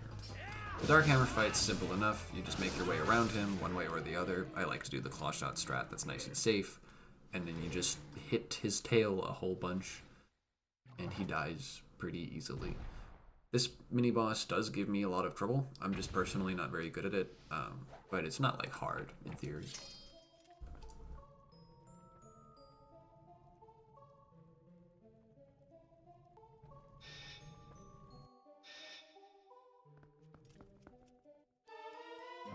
Den Morgenstern. So yeah, now that we have the ball and chain, I can use that to knock down these statues that are scattered around Snow Peak Ruins. And two statues in particular have a bubble inside this little skull enemy that has an orange rupee. So we're going to pick those up. I'm going to do a little rupee text skip there, very nice, by collecting the rupee by jumping over it rather than just picking it up. And then I'm going to save warp to get back to the lobby of the house, where there's another statue with a bubble with 100 rupees. And at that point, we should have 300 rupees, which is what we need. I say 300 because that's where the wallet caps, so all the rest of the rupees just get wasted. The reason I wait a bit for the bubble to actually float into the air is to make sure that I do actually get the rupee. If you hit the bubble with the ball and chain while it's still like waking up, there's a pretty good chance it'll clip out of bounds as it dies and you won't be able to collect the rupee at all. That's the thing that I was alluding to before, that often happens to me that messes up my rupee route. So at this point, normally I would take Uku to get back to Lakebed and start doing stuff there, but since I'm doing Snow Peak and Isa in the wrong order, I actually just have to warp back to Zora's Domain to go do Isa now. This is slightly slower because it means that I'm going to have to do some extra warping around after Isa. It's whatever, you know, so it goes. That's what I get for forgetting.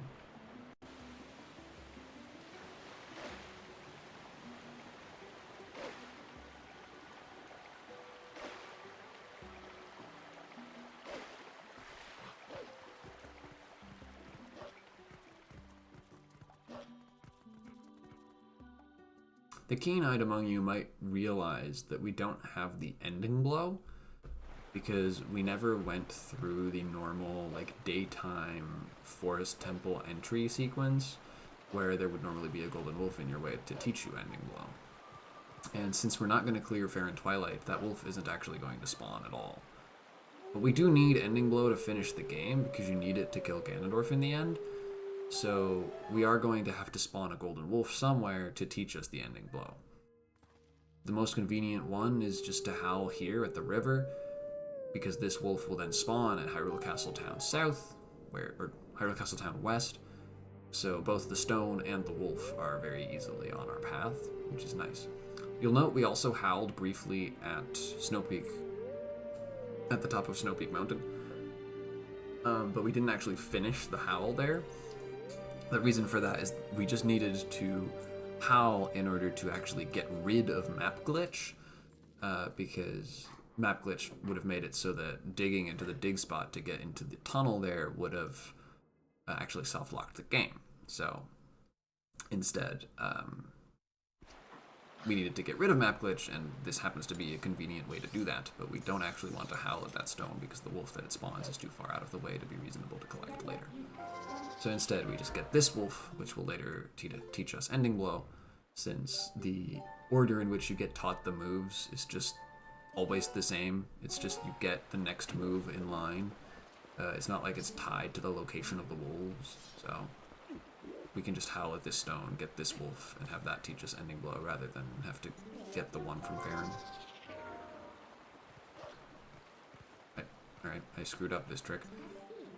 The way this works is I try to hit the trigger for this fight to be ready to spawn, but not for the fight to start as human, and then get behind the sign so Midna will let me transform when I'm out of Aiza's sight, because I need to do this fight as wolf in order to get into Aiza's house as wolf, in order to be able to steal the bombs from her permanently.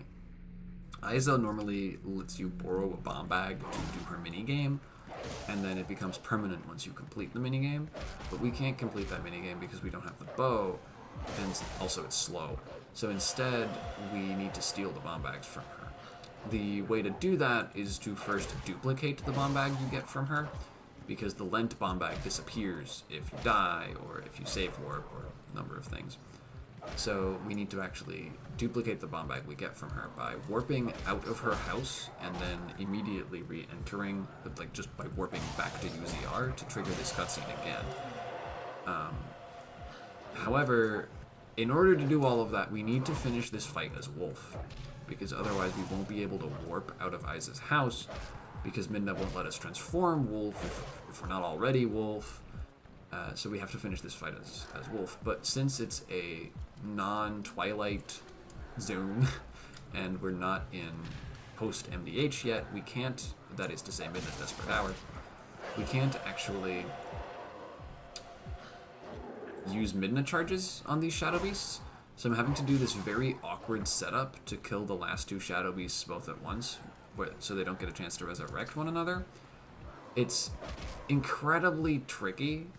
I struggle with it more than most, but it is a difficult thing to do, where you're supposed to like line them up in a particular way such that one of them dies to a bee attack, and then you can just immediately grab onto the other and finish that one off as well. So you have to deal a little bit of damage, very particular amount of damage to them, and then, you know, go from there. There we go. I don't think this works, but no. So I wasted a good bit of time here. We've already been going for like a minute and a half at least. This is a trick that I do really struggle with. Yeah, they've got the right amount of damage. They've lined up together. There we go. Okay. Killing Shadow Beast simultaneously as Wolf without having the Midna charge is terribly awkward. But yeah, having done that, Aiza will invite us into her house for the minigame. She'll give us the wrong text because we're Wolf, but the effect is the same. And then she'll give us the Lent bomb bag, which, you know, isn't permanent. But then when I warp out of here and immediately warp back to Upper Zora's River, that same thing is going to happen again. When she gives us the second bomb bag, the first one will empty, or the first one will turn into a null item, and the second bomb bag will become empty. But then after that, as soon as I game over or save warp, the lent bomb bag will disappear forever, but the duplicated bag will become permanent. And so basically we can steal bombs. Now notably, you can keep doing this. You could get multiple bags. We just don't need to do that, so we're not going to. But it's a very abusable glitch there. Very fun to do as well. Unfortunately, the fact that this bomb bag is currently empty means that I will need to... No. When I permanentify the bag is going to fill back up again, but it's going to fill with normal bombs, and I need water bombs. So I have to actually empty the bag before I can put water bombs in it. So that's going to take a little while. I had to warp to Zora's Domain there because I did everything in the wrong order. I had to warp somewhere else before I could Uku because I couldn't transform into human to activate Uku because I was stuck in Wolf in Iza's house, like I was saying before. Then once in Lake Bed, now I will do an extra save warp to permanentify my bomb bag and refill it with bombs so I can start emptying it on my way to where we need to go. All of this awkwardness with like warping to Zora's Domain and having to then save warp an extra time and all this stuff is due to the fact that I did Snow Peak first, which you wouldn't normally do. I just messed it up. Right here I'm going to do the same LJAs that we did the first time to get through this big room, and then I'm going to empty my bomb bag afterwards. Jake almost hit me there, that was terrifying.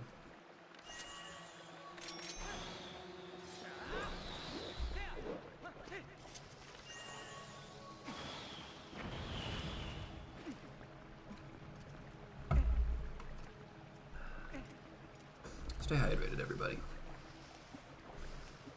So yeah, just dropping 27 bombs into this little waterfall.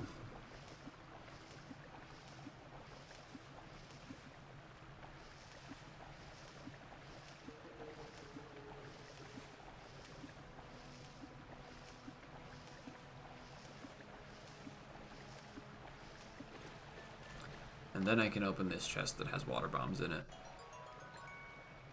I'm then going to safety save because I want to make sure that I keep a high bomb count. And so if I mess up on the Morpheal fight, I want to make sure that I can try it again with 10 bombs again, rather than less than that. So, the Morpheal fight, because that is where we're going next. I'm going to do a funny little jump to skip the boss key. I'm going to jump down onto the fence of the bridge here, and then do a whole little setup to clip inside the bridge and subsequently into the boss entry chamber. This is the only boss key that we know how to skip, presumably the only one we can skip, because like I was saying before, TP doesn't normally just have load zones behind doors. It's usually just you go into the room as like a special thing tied to pressing A on the door. Morpheal is one of the very few exceptions to this, where the boss key door actually only just blocks off that little sanctum there, and then you have to fall down into the hole in order to get into the boss fight arena. So this is one of the only boss keys that we presumably can ever skip. There are plenty of bosses that we can just skip altogether, so you know we don't need to worry about that. But in terms of boss keys, basically just Morpheal. Now we're doing the Morpheal fight without the Zora armor, which means I need to do bomb air refills. Using water bombs while you're wearing the iron boots, and then quickly force unequipping the iron boots by equipping something else over them, causes Link to pull a bomb while floating in the water, which you're not normally supposed to be able to do. You can only pull bombs while you're standing. By doing that, if you then drop the bomb by pressing A, the air bubbles of the bomb, I guess, refill Link's air. I don't know that that's actually how that works, but in any event, something about the way that that all interacts will refill Link's air. I'd like to imagine it's the air bubbles because it makes visual sense.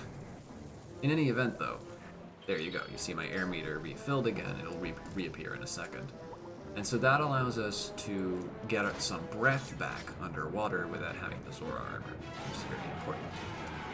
Doing that repeatedly is going to let me fight Morpheal without needing the Zora armor, which is great, because going out of our way for that thing would be, well, impossible at this point, but there is a whole other route for any percent that does do that.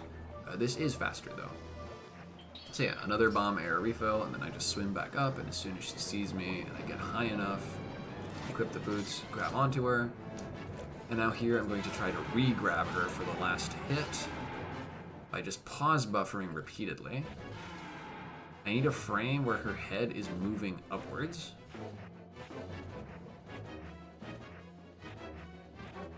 There we go. Then we can just re-grab. And now I have barely enough time to do an ending blow and finish the fight.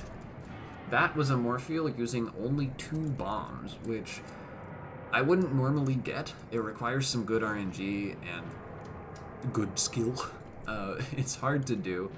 I like to think I am pretty good at Morpheal as a rule, for somebody at my level. But it is just still a very difficult fight, much more difficult than I made it look. This is another one of those things that I could conceivably get stuck on for a little while on any given run. But on this run, it went quite well, and I'm very happy with it.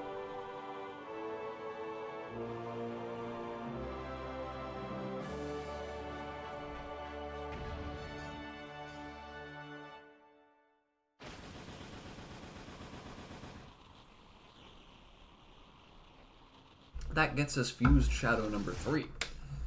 Now you might be wondering, no, that gets you fused shadow number 1. You haven't gotten any others. And I mean, yeah, in that sense, that's true. But this is, in fact, fused shadow number 3. And that's very important, because the game only actually checks for this one. Not numbers 1 and 2, just this one. And it's much the same with the mirror shards later on. It only actually checks for the mirror shard from City in the Sky, not the other 2. This is why we don't need to finish Forest Temple, why we don't need to enter Goron Mines at all, and why we also didn't need to finish Snow Peak or enter Temple of Time at all. We just simply don't need their rewards, and some of those dungeon items also aren't helpful, so we don't need to get those either. All that to say, we do need to finish Lakebed Temple to get this Fused Shadow, and also to start the Midna's Desperate Hour sequence, which we also need to complete. But we won't need to do any of the other early dungeons. And we do need to do City in the Sky, because we do need that mirror shard, but not the others. Midna's Desperate Hour here. Again, since I have Master Sword, I didn't get force transformed to Wolf there, even though you normally would. But I am just going to transform Wolf right away, because we need to run across the new field again, and doing that as Wolf is much faster. Nice music. This is the part where I complain about the music getting interrupted by enemies approaching. Just like everybody that ever talks about TP for any reason always does. Or at least this would be the part where I would do that if it weren't for the fact that I like that, and I think it makes sense, and I think it works.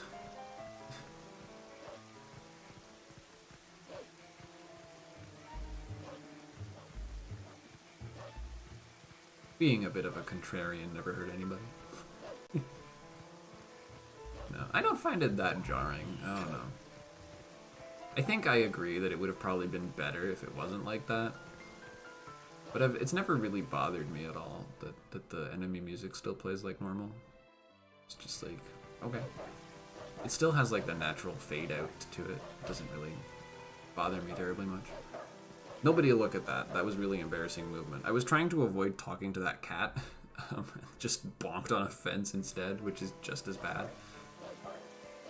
Anyway, in case you don't know, here in Midna's Desperate Hour, we need to go get Midna healed by Princess Zelda, which means we need to make our way to the Hyrule Castle sewers. In order to do that, we need to go through Telma's Bar and all this stuff. And so we just had to walk to Castletown, and then walk through Castletown, and then talk to this cat. And there's a whole lot of waiting involved. And it's kind of whatever.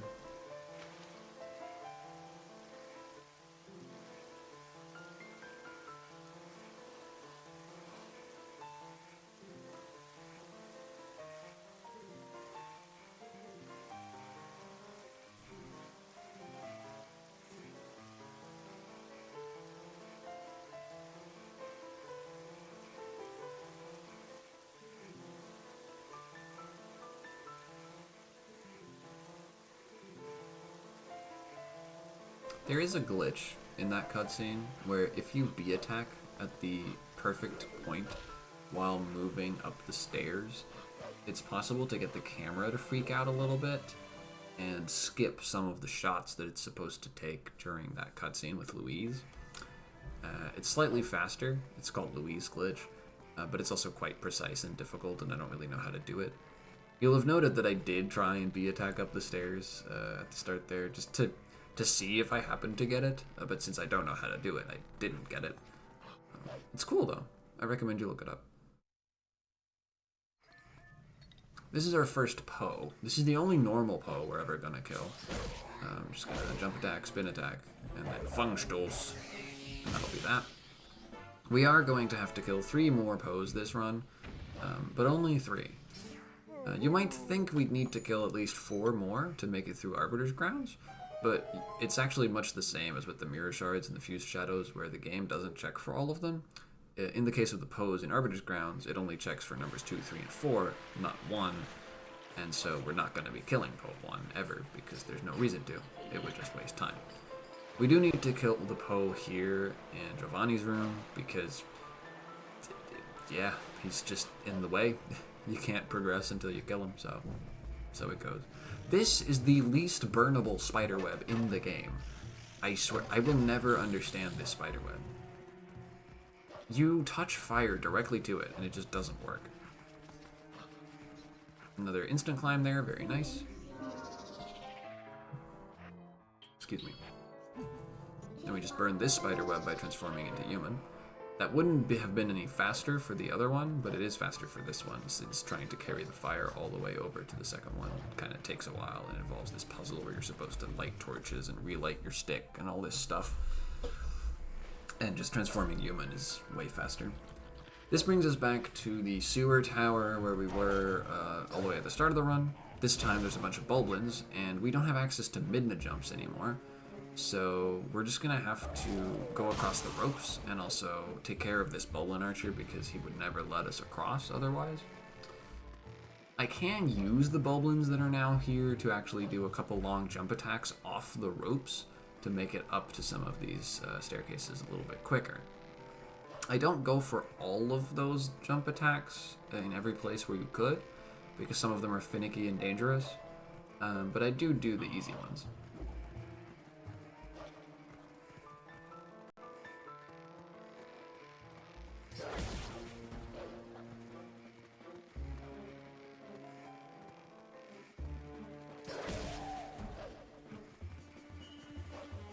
This time, this door is open, so we don't need to Midna jump up to the higher door. Very convenient that, right when we don't have Midna jumps.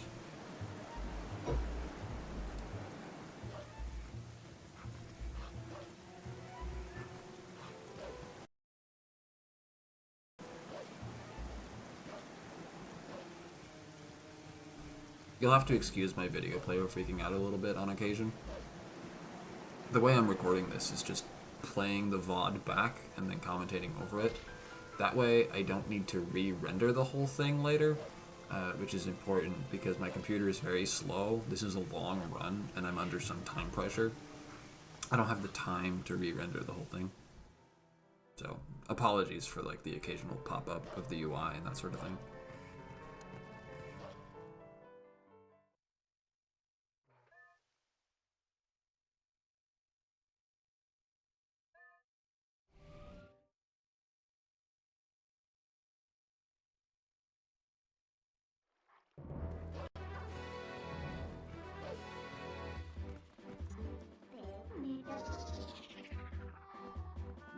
After completing MDH, we get put right here in Castletown West, where we can go talk to the wolf that we spawned way earlier by howling at the Riverstone. Interestingly, because we're getting the ending blow, which is the first training sequence that has a special little cutscene from the wrong wolf, the cutscene gets all screwed up, and the wolf is right there, but Link looks around confused. Then the wolf transforms, and Link looks backward, and it all looks really stupid. I love this cutscene.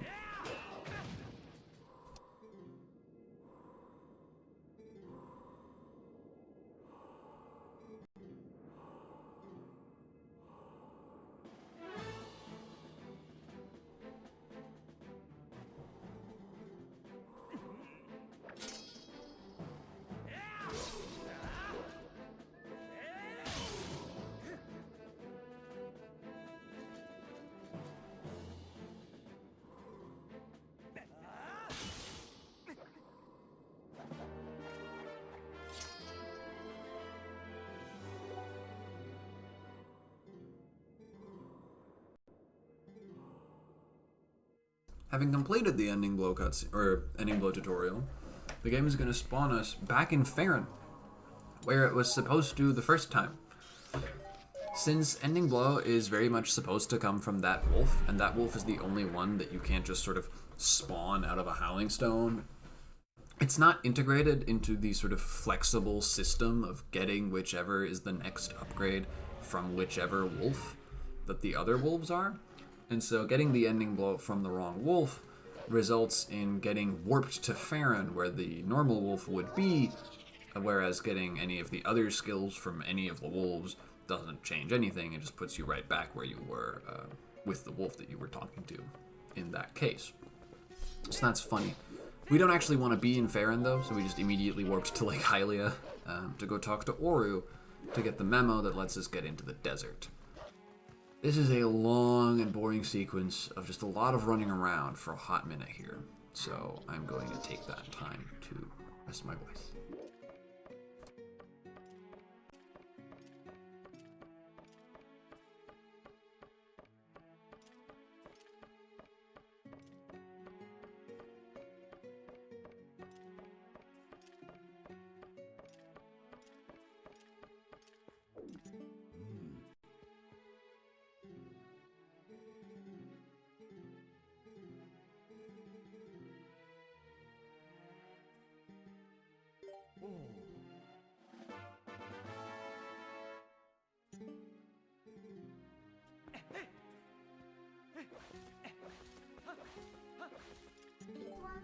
For a second there, I forgot that I was supposed to transform Wolf to walk faster.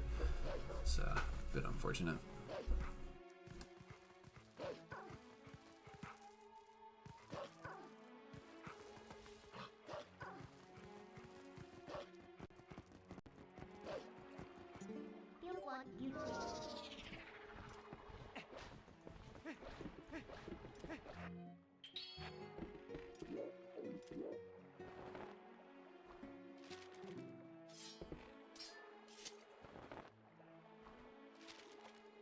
I don't know why the game didn't let me target fire the first time there. That was weird.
Right here, I'm going to use the ball and chain to knock down this tower. I could clip past it as Wolf, but it's a little finicky, and it's easier to just knock it down that way. This way, I don't need to pick up a boar from the Bublins. I can clip past this fence as Wolf pretty easily, though, although I sort of suck at it, so it took a while. Doing all that gets us to the Bublin camp. And here at Bublin camp, I'm going to do map glitch again. So once again, I'm going to plug out my controller for a second, just so that I can make sure that I'm pressing the map and Midna buttons on the exact same frame.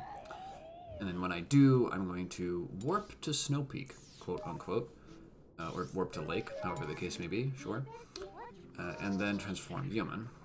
And now in this case, I'm going to just move backwards for a bit, and then jump slash once I get out of bounds. Since map glitch disables all load zones, I can just repeatedly walk backwards until I go past the load zone and past the area where the map normally ends, and Link just falls, and then at that point I can do a jump slash. And you can see on the map, we're actually moving forwards right now.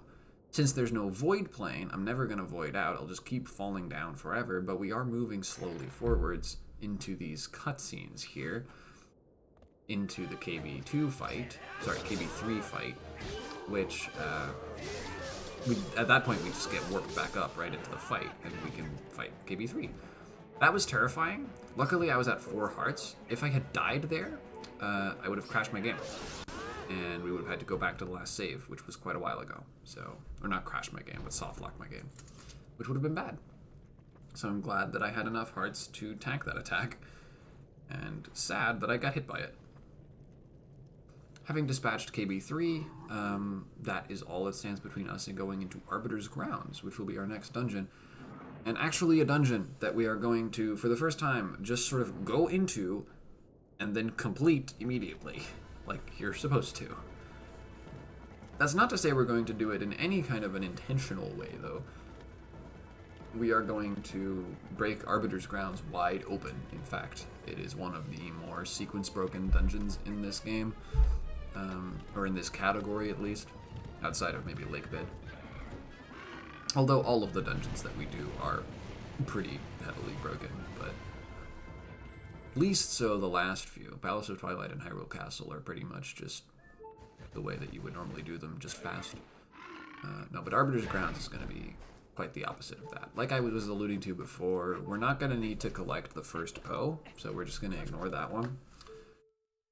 And then from there, once we've done the whole pose sequence, we can get the boss key early and also make our way to the spinner in a very unintentional fashion as well. Oh, right, I remember this. Oh no. I get stuck in the sand and I try to get out and then I just fall in and game over and it sucks.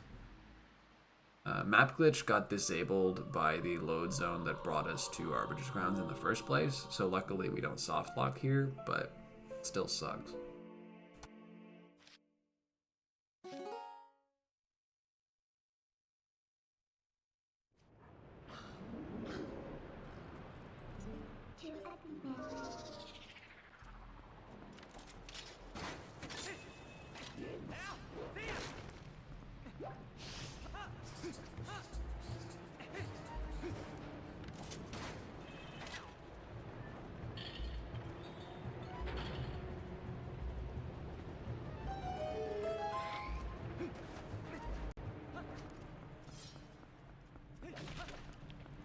At this point, I have finished eating my apple. So hopefully I will be able to remain unmuted for the remainder of the run. Though I will try to make sure that I don't talk too much because I don't want my throat to hurt. That was an unfortunate roll. You might notice that sort of starting around this point in the run, my movement is going to get even sloppier. And part of the reason for that is that I haven't practiced as much on most of the late game. Exceptions do apply. I have learned a lot about City in the Sky, at least. But certainly Arbiter's Grounds is a place where I'm still very, very new. But it's also partially due to the fact that at this point, you'll note, I've been speedrunning for 2 hours. And it's actually been longer than that because this wasn't the first attempt of the day. So at this point, I'm also just tired. I'm starting to get a little hungry, maybe a little thirsty, maybe a little annoyed at the game, perhaps. And so you'll note that I probably start playing a little worse. And this is what I was talking about way at the start of the run, about TP being an endurance test as well. It's just sort of hard to keep playing this game well for, however long it takes you. Anywhere between like 2 hours 50 and 3 hours 50. It's just difficult to stay locked in and to stay happy about it. And I find myself getting a little frustrated with this game a lot of the time, which was a concern that I had about submitting it to a marathon. I was worried that, what if I just like salt out after like 2 hours, 2.5 hours?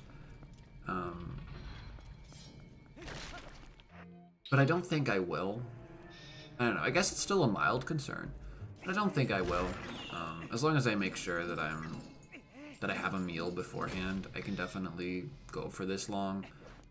And the energy of performing at an event always carries me through a lot. I mean, I've done runs before where it's just like the stupidest things have gone wrong. I've made the biggest mistakes. But it was just at an event, and your couch laughs, and you are sort of annoyed, and then 5 minutes later you've forgotten about it. So I think it would probably go okay.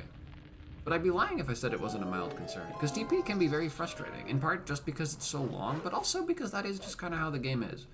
There's a lot of things in this game, like the Poe that we're about to fight, that are just really annoying. Actually, this Poe, not so much. This Poe is mostly okay. Mostly the other two are actually the really annoying ones, especially Poe 2. For reference, by the way, this is Poe 4. We don't have to fight Poe 1, like I said, we just don't care. And we did a little trick called Poe 1 skip to make it over to this side of this part of the dungeon to fight Poe 4 first. After that, we're going to fight Poe 2 and Poe 3, in that order. We do, unfortunately, need to fight any of the other Poes besides Poe 2 first, because in order to get to Poe 2, you need to have the Poe scent already. So you need to kill a different one.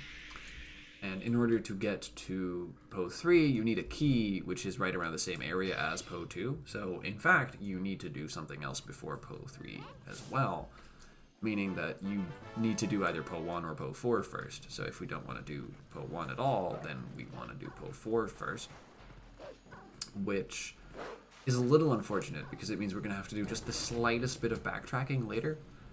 Theoretically, it would be better to go do Poe 2 and Poe 3 before Poe 4, but we can't do that unless we fight Poe 1, in which case it would definitely be slower, so we're just not going to do that. There's a bunch of extra rupees here in chests and enemies that I could get that I'm not going to. Normally those would be part of the rupee route, but since I already have 300, I don't need them, and so me being rich earlier sort of gets wasted at this point. But I'm glad to have had this safety, because in case one of the bubbles in Snow Peak had clipped out of bounds, you know, I would be 100 rupees down from where I am. So definitely don't regret all of the safety rupees that I grabbed. In this room, when you're turning this dial, sometimes this bubble or the rat that's nearby will hit you while you're pushing, which interrupts the long-winded pushing animation that you just sort of have to wait on, but doesn't actually stop the room from turning, which is naturally very fast. So we refer to that as speed bubble and speed rat, respectively, depending on whether it was a bubble or a rat. Speed rat is a strat that runners better than I do go for on purpose. I don't really know how to set it up in any kind of consistent fashion, so I won't be going for it. And I didn't get speed bubble either, because I also don't know how to do that. But they are very cool strats, so shoutouts to that. The rat with which we perform speed rat is called Remy, with an I.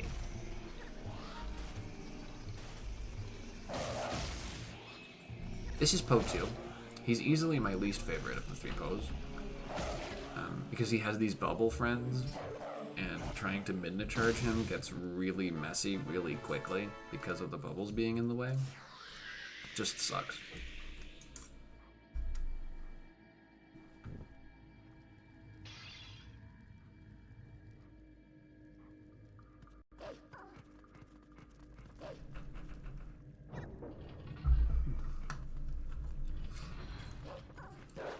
This is where you do speed rat. It would look something like that, only you would actually have pushed the dial already. You would have begun pushing the dial before the rat hit you. Unfortunately, obviously, I didn't get it. So be it. We've gotten Poe 4 and Poe 2 out of the way, and we've picked up the small key from behind that Reded. So now we can move on and get the last Poe, Poe 3, which is, of course, the last of the three Poes that we need. Poes 2, 3, and 4. This whole sequence is so goofy when you do the speedrun stuff. It's awesome.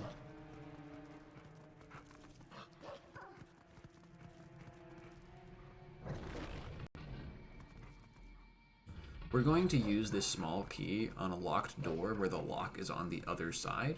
So you're not going to see it from this side, but then it is lying on the floor once we exit, which is kind of neat. You would normally go through this all in a different order.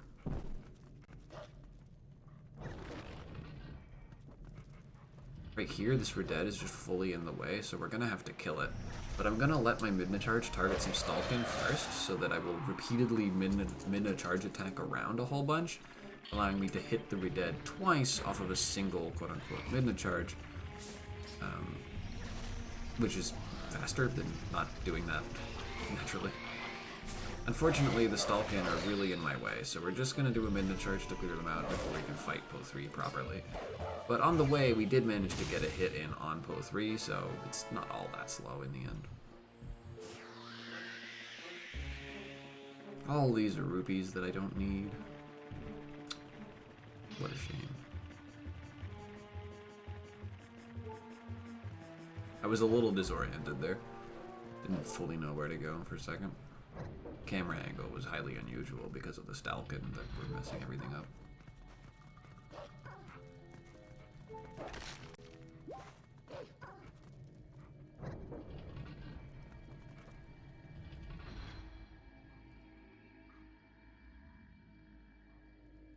Yep, all the Poes are in their place. What's that I'm hearing? No, that couldn't possibly be a missing Poe. The door's already open. Clearly there's not another Poe anywhere.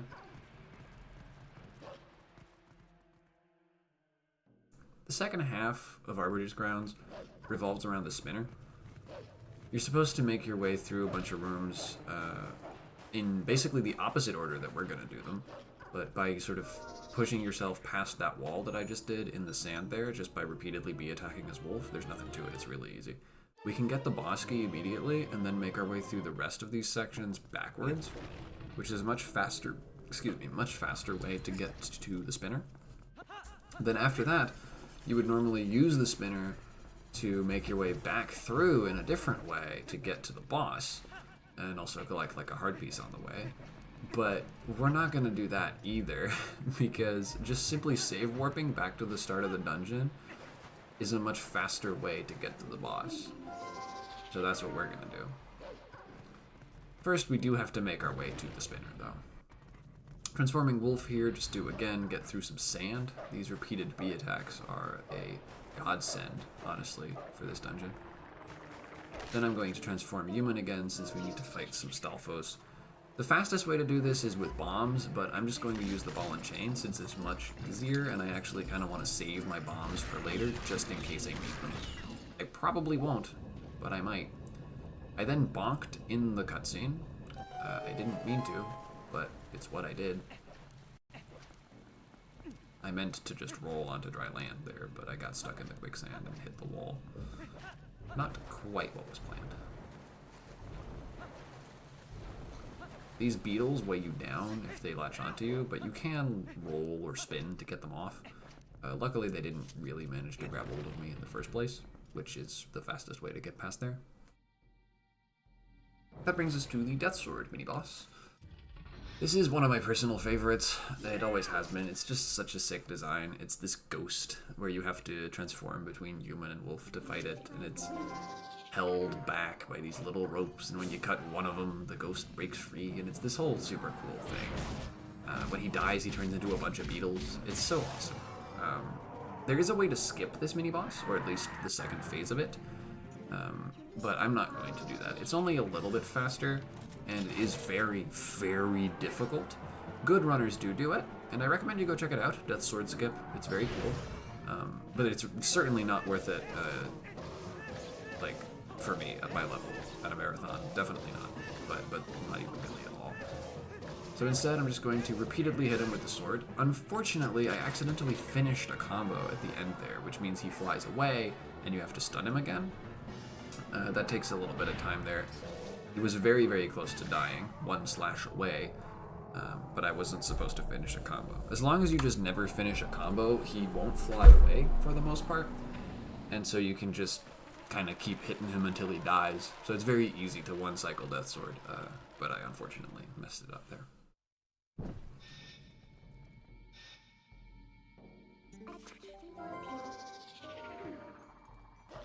Having done that, I will transform to wolf for just the briefest second, because it's a faster way to run over to the chest.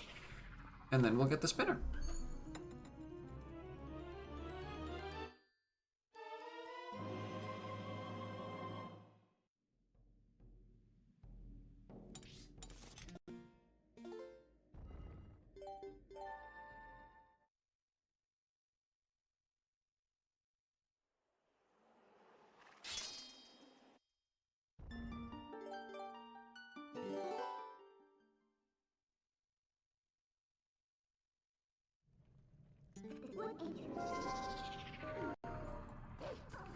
Having gotten the spinner, we just save warp back to the start of the dungeon, like I was saying before, because it's the fastest way to get to the boss. And then we just do the repeated B attacks through the sand again. It's a little bit faster if we're already wolf anyway. And this time we don't need to go grab that chain on the right side of the room, so we don't need to be human for any reason. Then we just run back through the pose room again. At this point, Po 1 is totally gone, and we can't get him anymore. Oh no.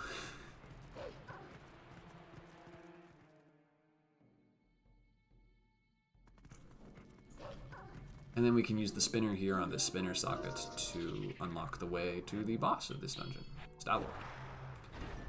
If you're at all familiar with TP speedrunning, you'll probably know that there is a way to skip the Stalwart boss fight altogether, known as Stalwart skip. It was made RTA viable a few years back, and people at the highest level of running have been doing it in any percent, but it's not at all easy. In any way. It is one of the hardest things you could possibly do in this run. And so, naturally, I don't do it yet. Maybe I will eventually if I get really good at this game, but there's just no real reason to do it. It saves a little over a minute because the Stalwart boss fight is pretty damn slow.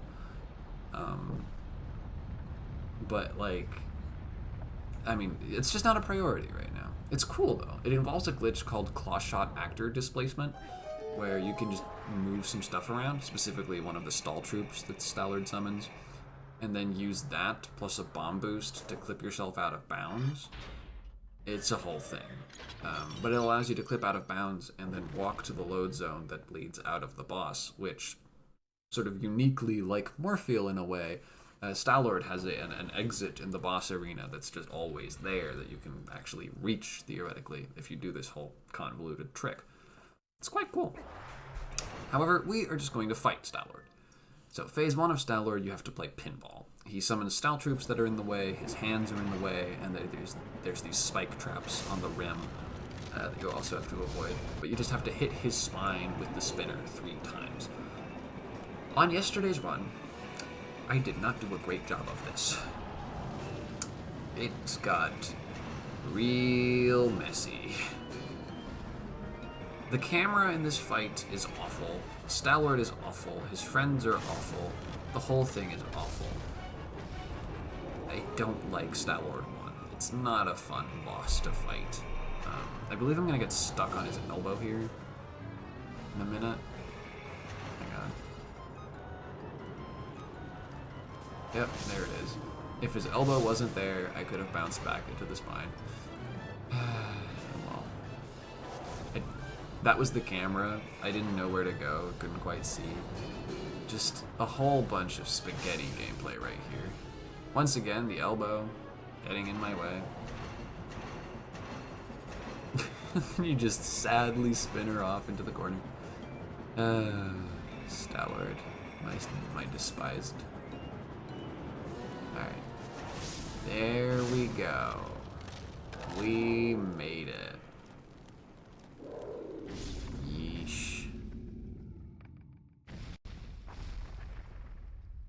The second phase of Stallard is much easier in any event. Doing the casual strat in it is totally trivial, and the fast strat isn't particularly difficult, although I'm unfortunately not going to get it on this run. But the first phase just takes forever, because it just always... He pulls some new trick out of his hat. He pulls out a bone that I've never heard of before, and then blocks your way with it. Every single time. It's a very annoying fight.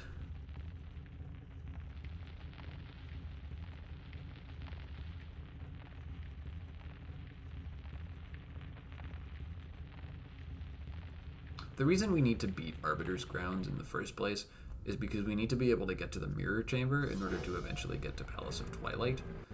Another reason is that beating Arbiter's Grounds is what makes the Sky Cannon become available in the Sanctuary Basement, which we're going to need to get to City in the Sky, which is the other prerequisite for getting into Palace of Twilight. We need the last Mirror Shard from City in the Sky.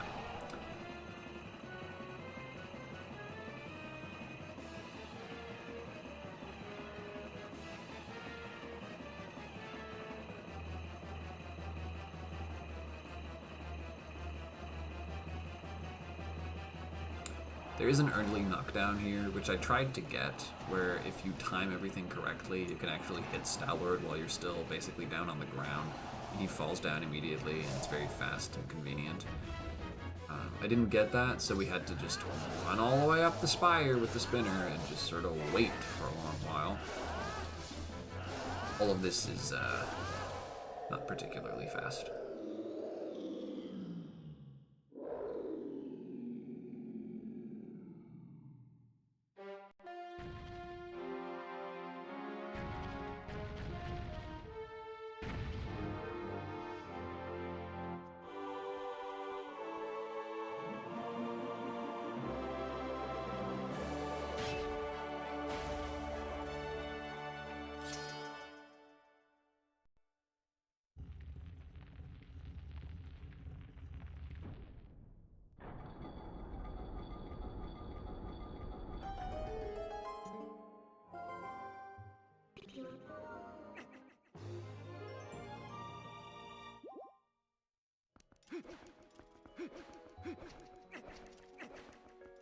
With Stalwart defeated, we're going to make our way to the Mirror Chamber, where we're going to fight some Shadow Beasts to unlock the portal that's there, so that we can easily return to it later without having to walk all the way through Arbiter's Grounds again.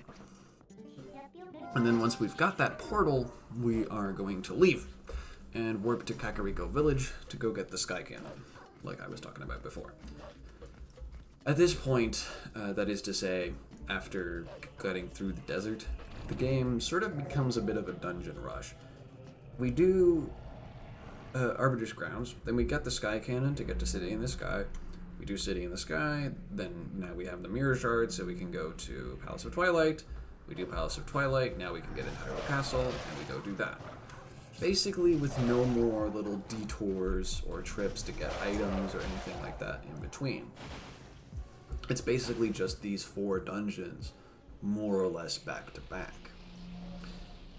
Most of them are pretty fun. I like Arbiter's Grounds, I like City in the Sky a lot, and Hyrule Castle is also pretty fun. Palace of Twilight, however, when we come to that, is sort of infamously boring in speedruns. There's just not a whole lot you can do to speed it up. A lot of it is cycle-based, and there's not really like clever routing because every room is gated by a key, every single room, and it's all incredibly linear. It's just not a very riveting place to be. There's not a whole lot that's cool going on, but it is very difficult and very punishing as well when you make mistakes.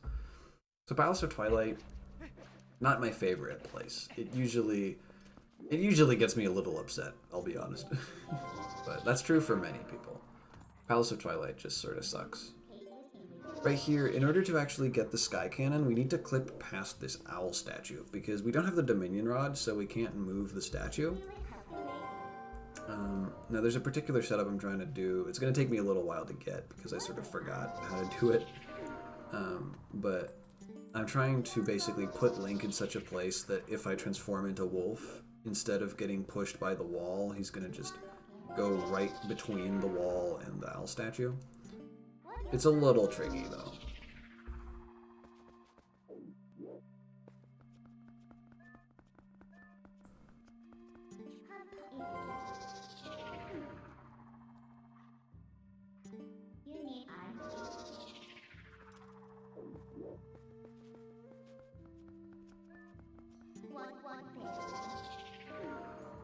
There we go. Now we can warp the Sky Cannon to Lake Hylia, where Fire can fix it up. Now you'll note that I do sort of a weird thing here. I'm going to map warp because while Shad isn't actually standing here, Midna, because of all of the sequence breaking we've been doing, Midna believes Shad is here, and so she won't let us warp normally. But you can just fully get around that restriction by just warping using the map instead. Further, in order to actually warp at this point, I need to fully zoom in on the map, then activate the portals, and then pick one, rather than talking to Midna to warp or doing anything else on the map. Because we warped away from the mirror chamber before raising the mirror, you're not supposed to be able to do that. And Zelda says, like, no, the mirror's right there, come on, we gotta do this. But she doesn't give you that pop-up if you zoom in fully on the map. Then you can actually still just warp. A little oversight there. But so because we did warp away from the mirror chamber, that pop-up is still here. It's still going to be here for the entire rest of the run. And so anytime that I warp from here, I'm going to need to do it that way.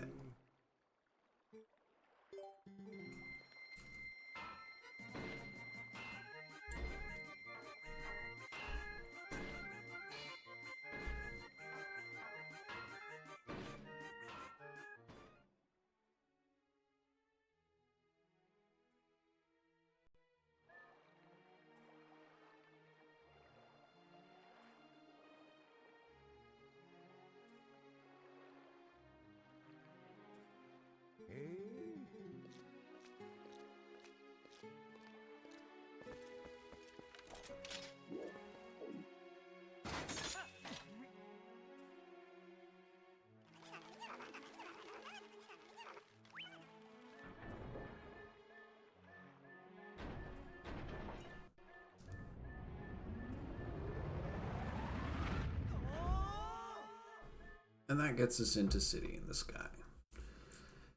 This is probably my favorite dungeon in any percent.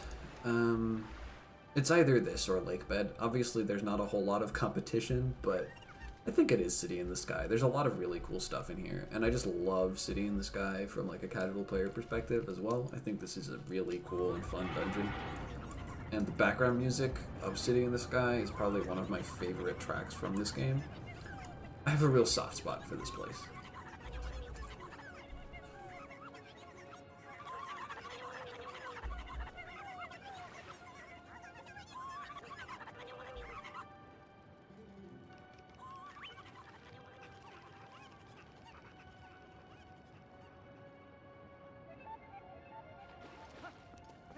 First thing we're gonna do is just head on off to the north here to get to the brunt of the dungeon.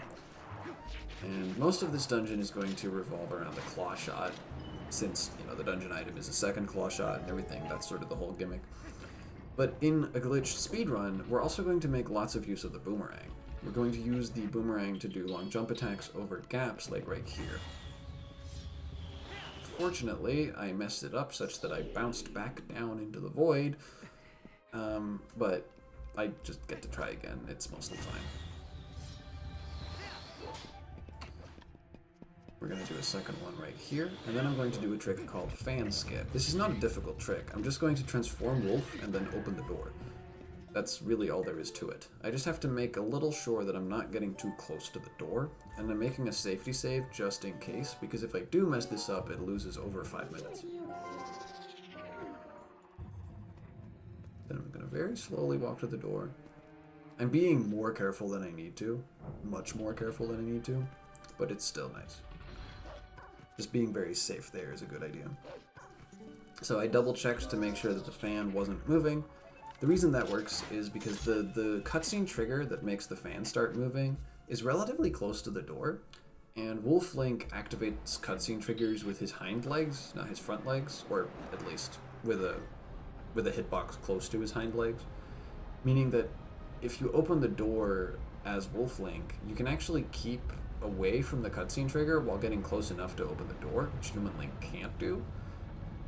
And so that way, the fan never turns on, that big fan at the top of the central room, which is going to be very helpful later for sequence breaking our way up to the boss key a bit early. A lot early. Having done that, though, our first goal is actually just to get the double claw shots, since we're going to need that to make our way up to the boss key anyway. So that's what everything is about for right now. We're heading off to this room just to collect this small key from this chest, and then on the way back we're going to need to skip a cutscene with Argarok in order to avoid a whole bunch of other, I guess, side questing in this dungeon, as it were.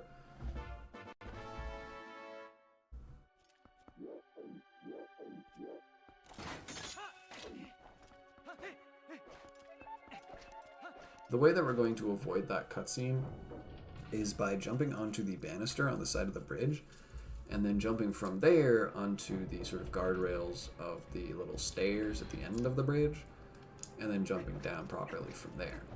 The cutscene is halfway up the stairs, but if we just circumvent it around the sides, we don't need to trigger it. Then we can just claw shot on over here and re-enter the central room through the same window that we exited it earlier without ever triggering the Argarok cutscene.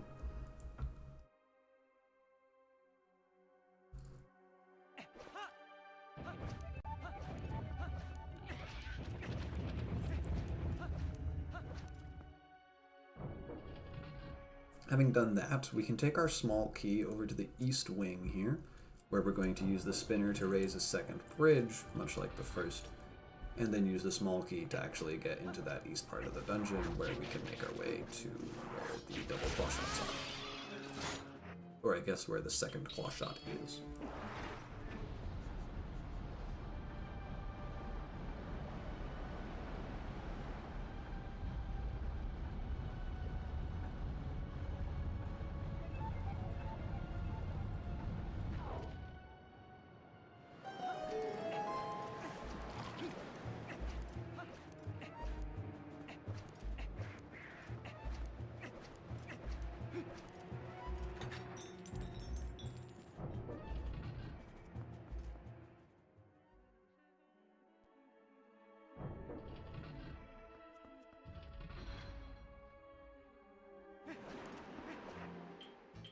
Oh, I remember this. This is about to be really embarrassing. I jump attacked too early, so I didn't get any extra height because the extra speed because the boomerang wasn't across a void. And I think now I'm gonna get knocked down by this Homosaur. Yep. This was embarrassing.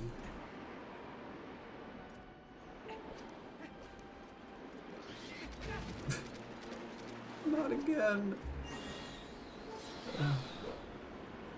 That was terrible. I also remember this. This room is not going to go much better than the former one. Or the previous one.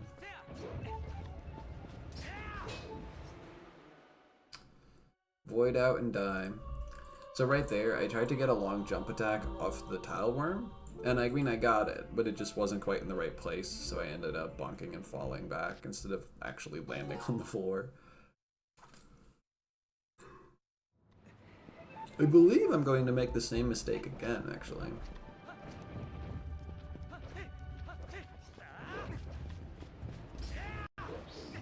No, we're alright.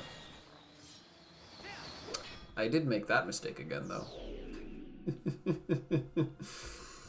So yeah, this City in the Sky yesterday was really not my best.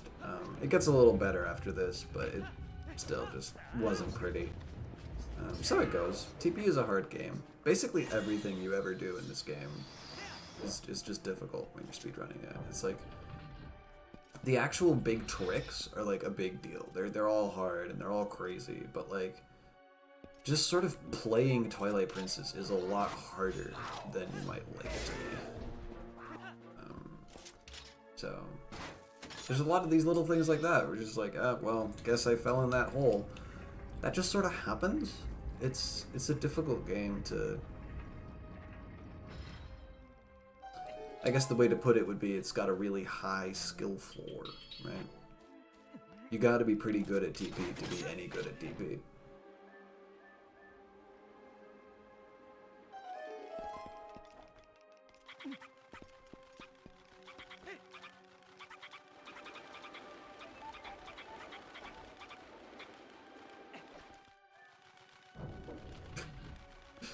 That Uka was really upset with me.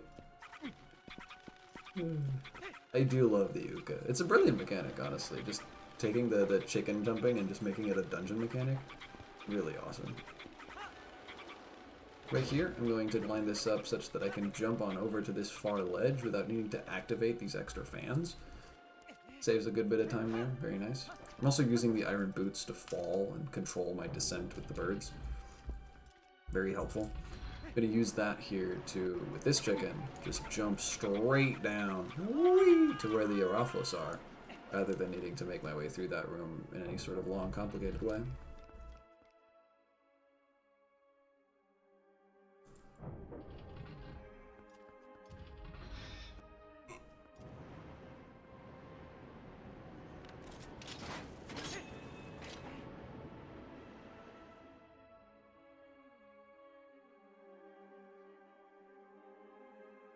And that brings us to the Araphos, which we're not going to fight. I'm going to instead do what's called Araphos Skip, which is a pixel-perfect clawshot game that's going to let us just get straight to the double clawshot chest without needing to fight the Araphos. We used to just do this quote-unquote raw, but now we actually have a buffering setup where we can get the perfect angle that we need, and then we just slightly scooch left and grab onto the target like that. That setup is pretty easy to do. It just involves manipulating the camera in the first-person view properly. But the older version, where you would do it unbuffered, is quite difficult because you just sort of have to hit the correct vertical line of pixels in a very limited time, because as soon as you get hit by the Araphos, you're out of position and you can't do it anymore. So you just have to reload after that and try again. So having the buffered version makes this much easier. Then we're going to save warp, which is going to put us back here at the chest that gave us the small key earlier. This is why doing Araphos cutscene skip earlier was important. If we hadn't done that, our save warp point would have been different, and that would have made what comes next for this dungeon much, much longer and harder and stupider. So we wanted to preserve that save point location, that save warp location, by not hitting that cutscene. We're just going to re-enter the central room through the window once again, since it's faster than going through the door, even though at this point the Argorok cutscene is no longer there. We can go up the stairs and through the door, but we just simply don't want to go through the door. Then we can use the double claw shots to make our way up here. You could do this with a single claw shot, but you know, we don't have that anymore. And then we can use the double claw shots to do yet another small sequence break known as kite clip. I'm going to put myself on the fan, and it's going to take me a little while to sort of figure out where exactly to be because I'm not good at this trick, and it's fine. But then I'm going to grab onto the grating above me at a very particular place, and then I'm going to space out my descent with the claw shots very particularly as well by doing a little timing setup to make it so that I can actually clip the claw shots straight through the gate on its edge and grab a claw shot target at the top of the room above instead of just grabbing onto a different point of the grate. You can see the claw shot stuttering. There we go. And then I can just jump down here and pick up the boss key, clipping straight past the grate that's supposed to block your way. The only reason we were able to get up there so quickly is because the fan below wasn't turned on, so this is where fan skip came in. And if we hadn't been able to do Kai clip, we would have had to go outside and go through this whole long other section, which we did used to do around the time that I started, but pretty shortly thereafter, Kai found this, and now we don't need to do that anymore. That brings us to this room, and once again, I'm going to embarrassingly fall into some voids and die here. So be it. Interestingly, if you grab these fans from above, you can actually grab onto the top of them, rather than just like claw shot onto the side, which is very useful because that's going to allow us to set up a boomerang long jump attack here in order to get across without needing to turn on the fans. The way you would do this normally would be to just hang onto the fans, and as they rotate, jump across, or claw shot across, and make your way over to the other side. But turning on the fans would be this whole other side quest that we don't want to do. And so instead, we're just going to try and set up this LJA. Now, I got hit by the bird, interrupting my first attempt, and then I screwed up the second attempt. So unfortunately, it's not going to be particularly fast.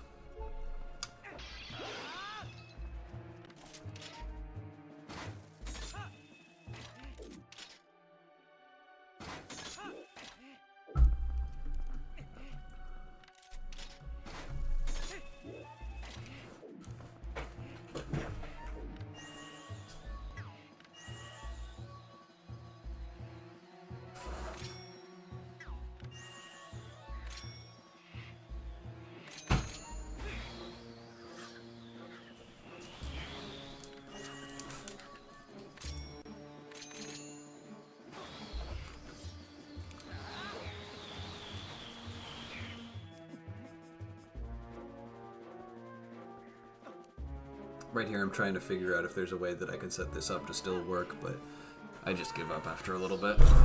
Excuse me, I keep bumping into my desk, I'm so sorry.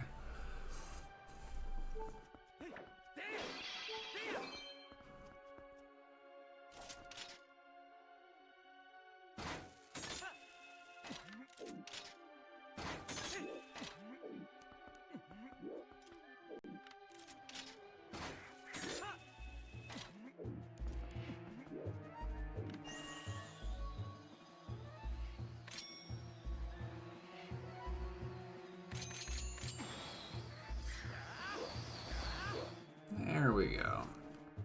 Much better.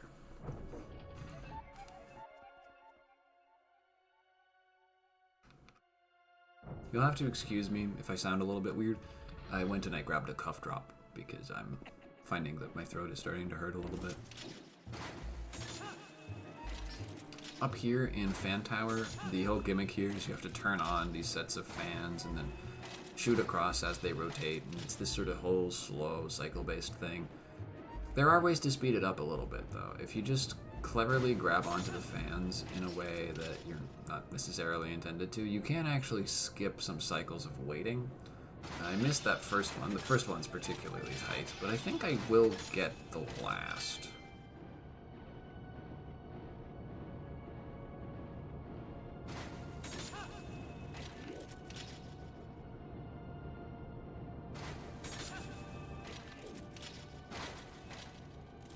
Not quite. Unfortunate. You can see the idea there, where by grabbing onto all the fans quickly enough, you can actually be close enough to the next one that you can grab onto it before you rotate it all the way around. But it is quite tight, so unfortunate. Oh dear. Okay. That was terrifying. Let me just hit that switch to turn this last fan on, and then we can claw shot over to where the boss door is.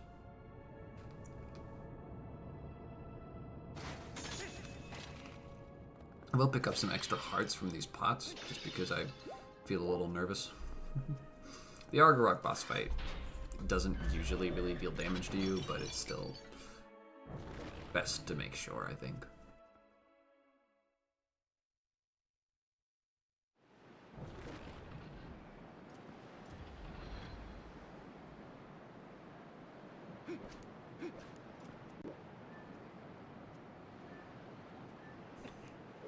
Right here, I'm trying to figure out where to stand so that I can claw shot straight up to the vines in a place that's fast. I unfortunately stood in the wrong place at first, so it took me a second to actually make it there.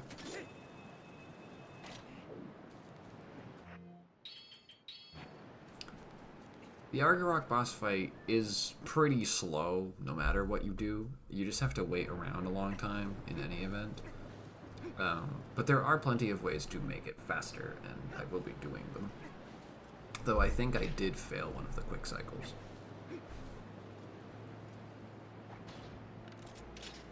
First things first, we're just going to grab onto his tail once he comes back. Easy enough.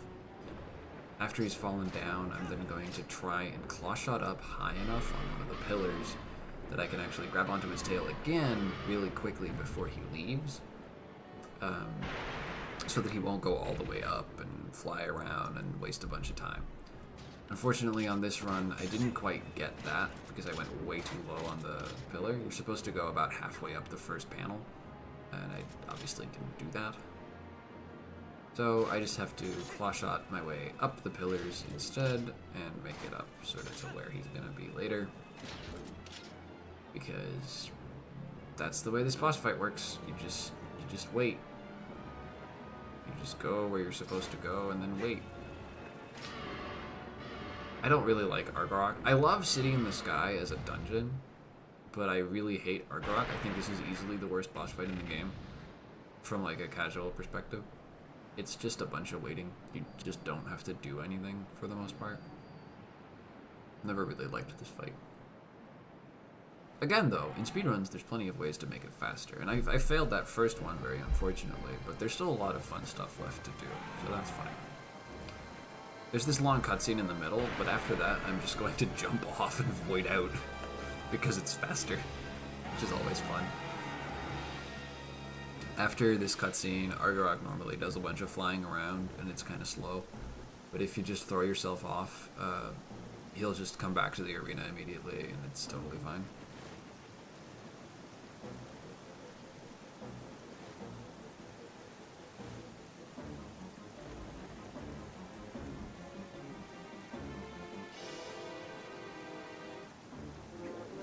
So that's what I'm going to do. First things first, take off the iron boots, and then just roll and jump off the edge. So that brings Argorok back to the arena. Then I'm going to roll upright 3 times, equip the iron boots, claw shot about halfway up the second panel, quickly claw shot up to the last panel on the next pillar, and then target a P-hat and wait for Argorok to roar, at which point I will claw shot that P-hat, and then sink down a bit until I'm below Argorok's flame, at which point I will claw shot the next P-hat over, and then a few more P-hats over to actually grab onto Argorok's back to deal damage to him. Normally, you'd have to sort of get chased, as it were, by the flame while up with the P-hats before Argorok gets tired and then you can stab him. But by doing this whole setup where we end up sinking below the flame, he's actually going to get tired sort of quickly, so we call this a flame skip, and you can just grab onto him much, much faster. There's ways to do flame skips on all 3 cycles of Argorok Phase 2, the first and second cycle being entirely identical. And I got the first 2, but I'm going to mess up the third one because the setup for it is slightly different, and I think I just didn't fully remember what it was and ended up not actually managing to do it. That's okay though. I did get these 2, so overall it was still a fine fight by my standards.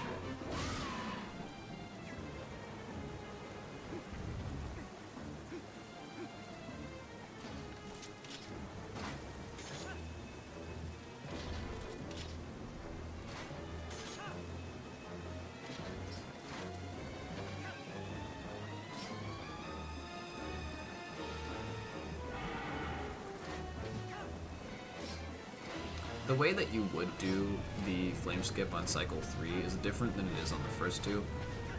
You would, instead of keeping the iron boots equipped while you were hanging down there, you would just not, well, you would not have them equipped, and then when Argorok roars and you claw shot onto the first P-hat, you would just immediately claw shot another few P-hats away, and then equip the iron boots once the flame reaches the other P-hat that you were most recently claw-shotted on, other than the one that you are on, and then sink down below the flame at that point, and he'll get tired. The reason it's different is because on cycle 3, he normally, like, tries to fake you out, where he turns around and starts going the other direction, and so just, you can't flame skip the first flame, because that's not when he's going to get tired. He'll just start up again.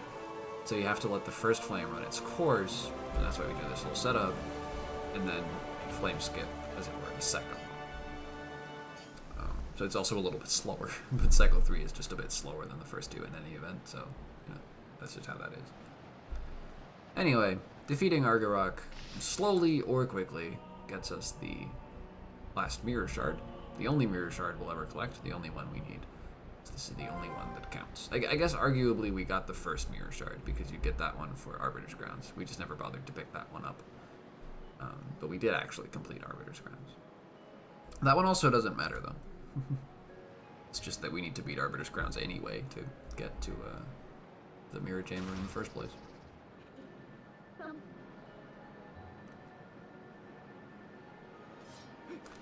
Going to pick up this heart container. I've been picking up basically all the heart containers from all the bosses we fought so far.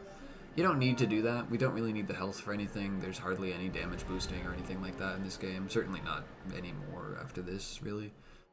A little, when like voiding out and that sort of thing, but not really that much.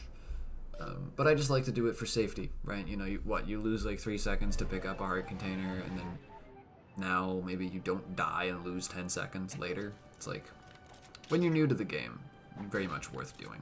I'm going to equip the iron boots here before I enter the cannon, so that if I just mash B right at the start of falling into Lake Hylia, I'm actually going to fall onto the bridge rather than into the lake, because I fall faster than normal.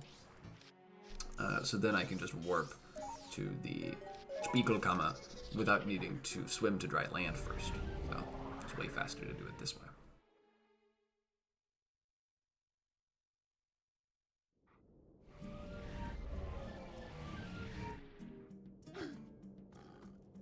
At this point, there's just about 45 minutes left in the run. A little bit more.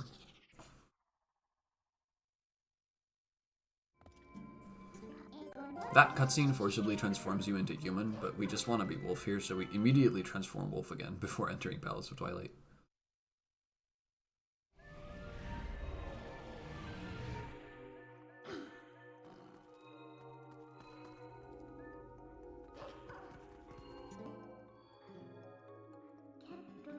Palace of Twilight, like I was alluding to earlier, is an incredibly linear dungeon, and a sort of boring, slow, cycle-based dungeon, and just altogether not really anybody's favorite for speedrunning reasons. But that's not to say it's totally unlikable. It's frustrating, it's punishing, it's boring, and it's linear, but it has redeeming qualities. Something that I really appreciate about Palace of Twilight is the sort of the way in which it uses a formula very well. I do think it's a little boring, but mostly, like, aesthetically, I really like the sort of gimmick of this first half of the dungeon where you're going through these west and east wings of having to pick up the souls and then getting chased by the Zant hands and using the souls to affect the geometry of the rooms as you're backtracking through them. It's actually quite cool. And there's a lot of fun stuff here in speedrun movement that's still going to be kind of cool. It's just all smaller stuff, a lot of which I'm not necessarily going to get to comment on. At this point, I should have already transformed Wolf, but I forgot to do so, and I think I'm going to keep forgetting to do so, which is unfortunate. It's kind of slow to be human here. Oh well. On the first trips through the rooms here, we just have to fight the Zant heads, and when they die, they'll spawn a chest that gives us a key. I'm on the wrong side of the room right now, by the way. Sort of lost my bearings there in fighting the Zant head because it didn't quite go according to plan because I didn't transform Wolf earlier. A little unfortunate there.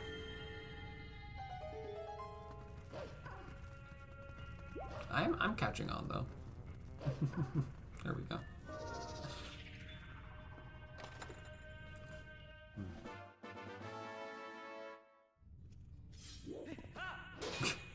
Not quite right. Not quite right. There we are. So this brings us to our first Phantom Zant fight. We're going to have to fight 2 of these.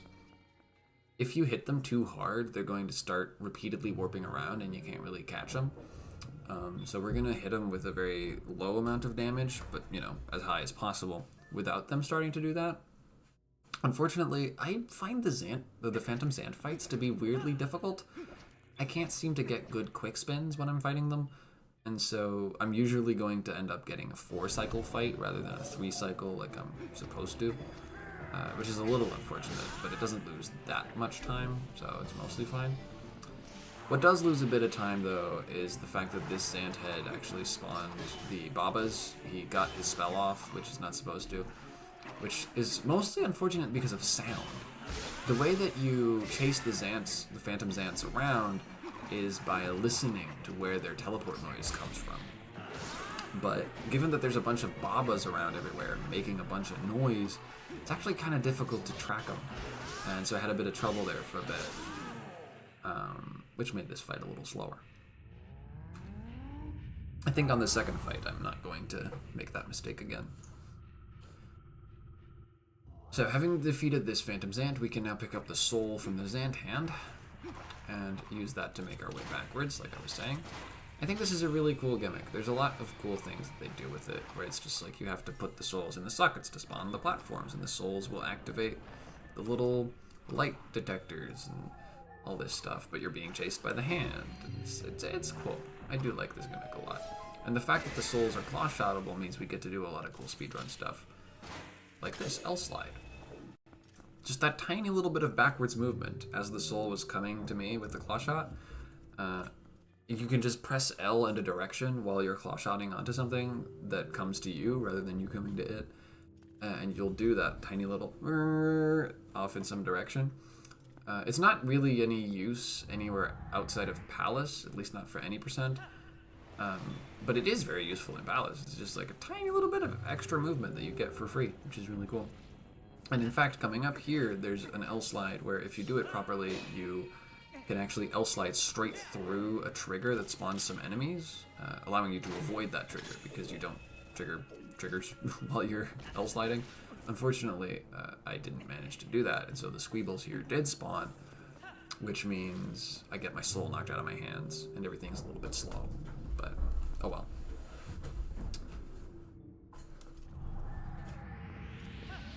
This here Baba, the closest to where the Zant head was the first time through, is called Clearance.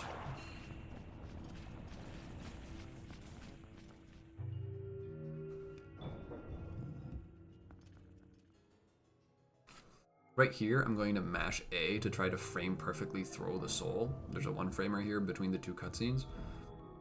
I'm not actually supposed to do that for this soul. I was just doing it for fun. But for the second soul in the East Wing, it's actually faster to get that one-framer.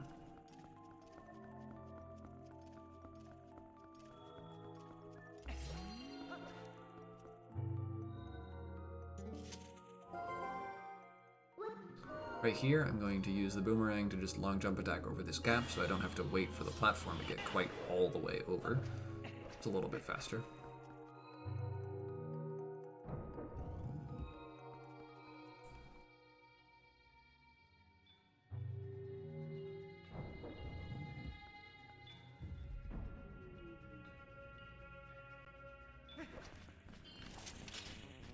I remember this. Yeah. That's a cool strat there. If you're quick enough and you just roll forwards immediately upon entering the room and then quickly claw shot up to that claw shot target, you can actually make it all the way to that platform that's there. You can just drop down onto it immediately. Do have to kill this Zant head, which is a little unfortunate because it can actually spawn all the way out there, which is out of my reach. So I'm just waiting.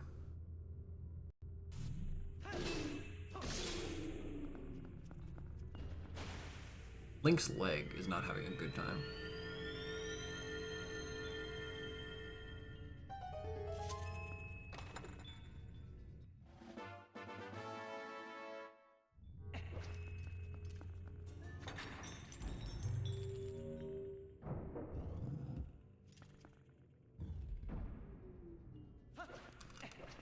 This here is the room where I'm supposed to let the fog transform me, not that room earlier in the West Wing.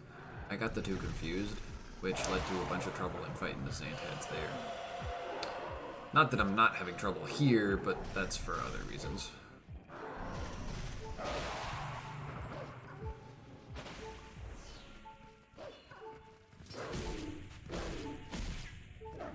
I'm having so much trouble.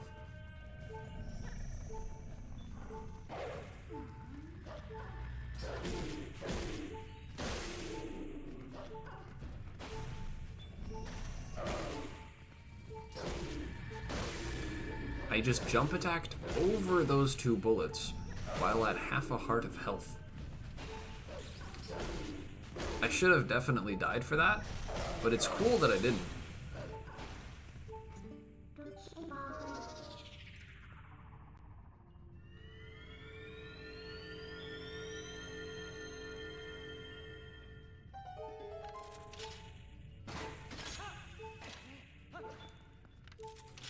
I dropped off that claw shot target only to claw shot back onto it because I didn't quite claw shot high enough on it the first time. You need to be pretty high to actually claw shot all the way over to where we want to go. Just checking for hearts here, but unfortunately no hearts in those pots. Could really use some hearts. Oh yeah, this. I'm gonna struggle for a little while trying to grab onto this claw shot target. It's kind of embarrassing, but I didn't really know how to do this. But I do need to make my way back over there, so I just gotta keep trying until I get it, I suppose. This is another thing I intend on reviewing a bit. Palace in general could use some work. There you go. Alright. Ooh, a heart. Oh, a heart. Perfect.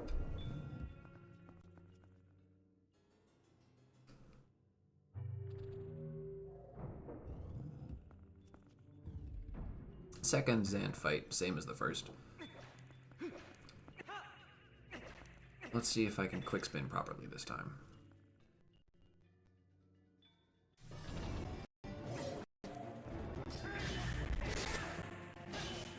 I cannot.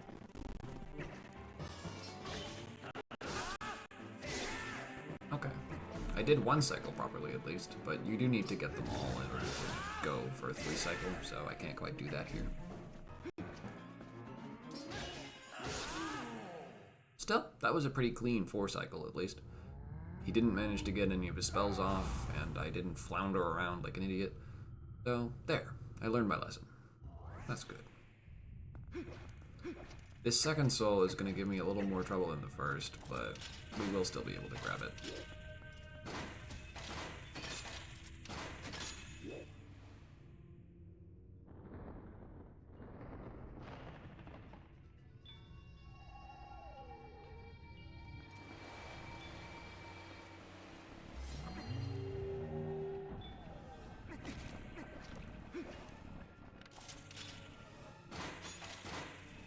Once again, I'm going to L-slide here just to get a tiny bit of free distance.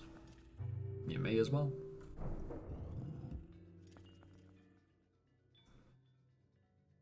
This is run straight room. I'm going to run straight.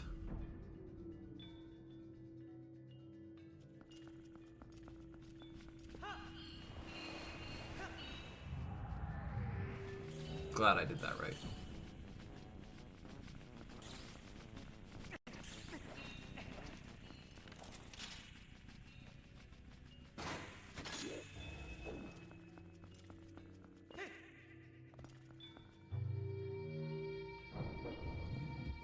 This is stupid room. I'm going to stupid.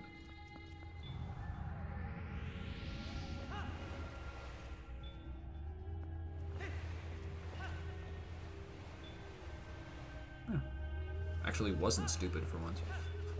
The reason we call it stupid room is just because it's annoying. It's very easy to fall there and then everything gets really out of hand really quickly. But I'm also just often a bit of an idiot here, where I tend to like go for jumps on those platforms that I shouldn't, and then I fall. But that actually went fine. I just sort of played it safe and slow, and we made it over, so all good. Right here, like I said, this is actually important that I get this, or important. It actually saves time here. On that first soul, it would have been slow to get that 1-framer, or it was slow to get that 1-framer. But on the second one, it's actually fast, because you can throw it, then quickly roll to the platform, and then just claw shot it back. So you actually don't want to be holding it. Yeet. Oh, I didn't manage to jump off before the cutscene started.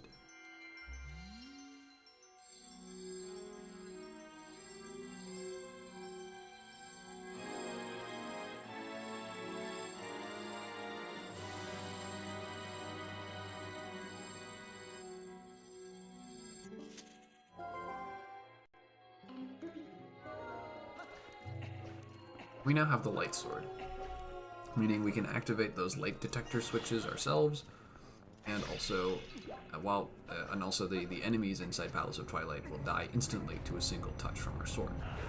Also, we can clear dark fog without getting turned into a wolf and all this sort of stuff. It's very nice. I'm still gonna get turned into a wolf by it a couple of times, just because I don't always manage to swing my sword in time, but that's a whole other thing. The sort of second half of Palace of Twilight just consists of a series of linear rooms that you have to go through, much the same as the wings that we did earlier, only there's no like overarching goal of collecting souls or anything like that. You just sort of have to make your way to Zant, and don't forget the boss key on the way, but that's about it. That army of squeebles down there is looking kind of terrifying. I'm just going to consciously transform into a wolf here, just to make sure that I don't get got by any of the squeebles. The cutscenes freak out a little bit there for a second, because so much stuff happens at once, but it's all good. Wow, that Koos is very dead.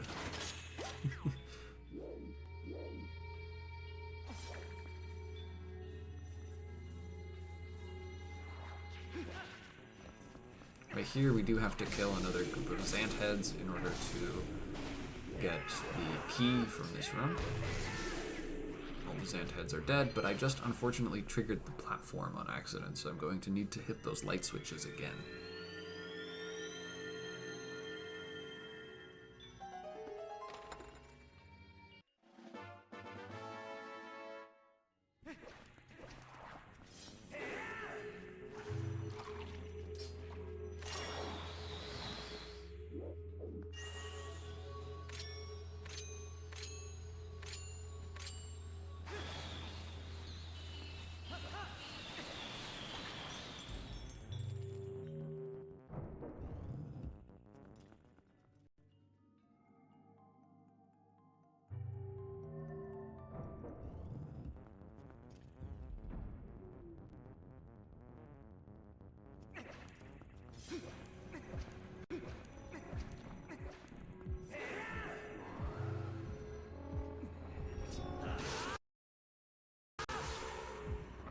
Video player didn't like that one, apparently.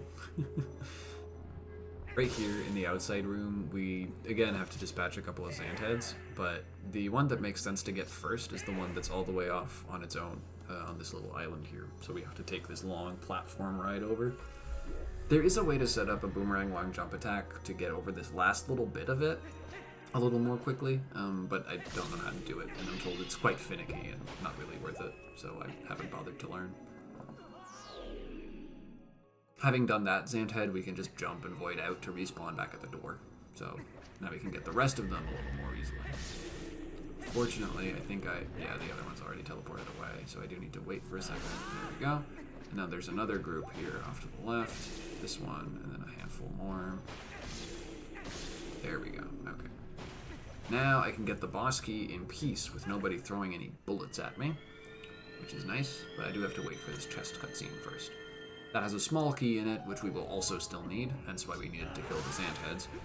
But first, I'm going to head up here to go get the boss key. It's important that I grab on sort of to the top end of this last claw shot target, so that I can actually grab all the way on to the very top without needing to go through that last middle stage. It's a little bit faster that way. After I pick up the boss key, I'm going to fall in the void, because I am very intelligent, and I totally know where I'm going and what I'm going to do when I get there. That just respawns us back at the door, which, you know, isn't that bad, but it's still just embarrassing.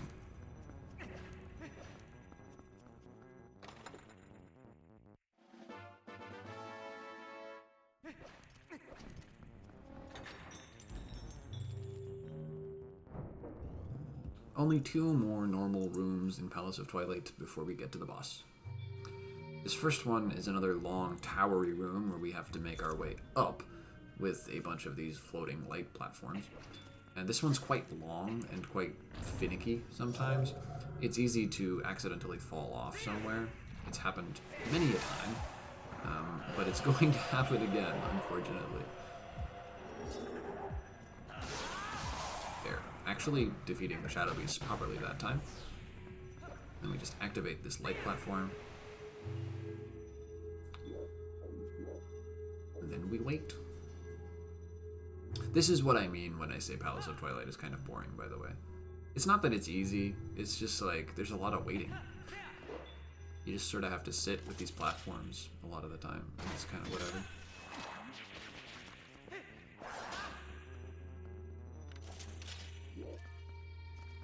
Luckily, we can do the old soft shoe shuffle to help pass the time.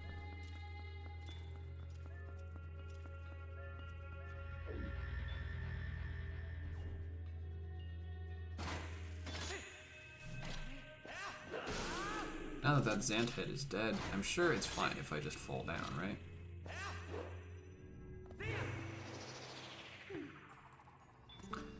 So needless to say, I didn't mean to do that.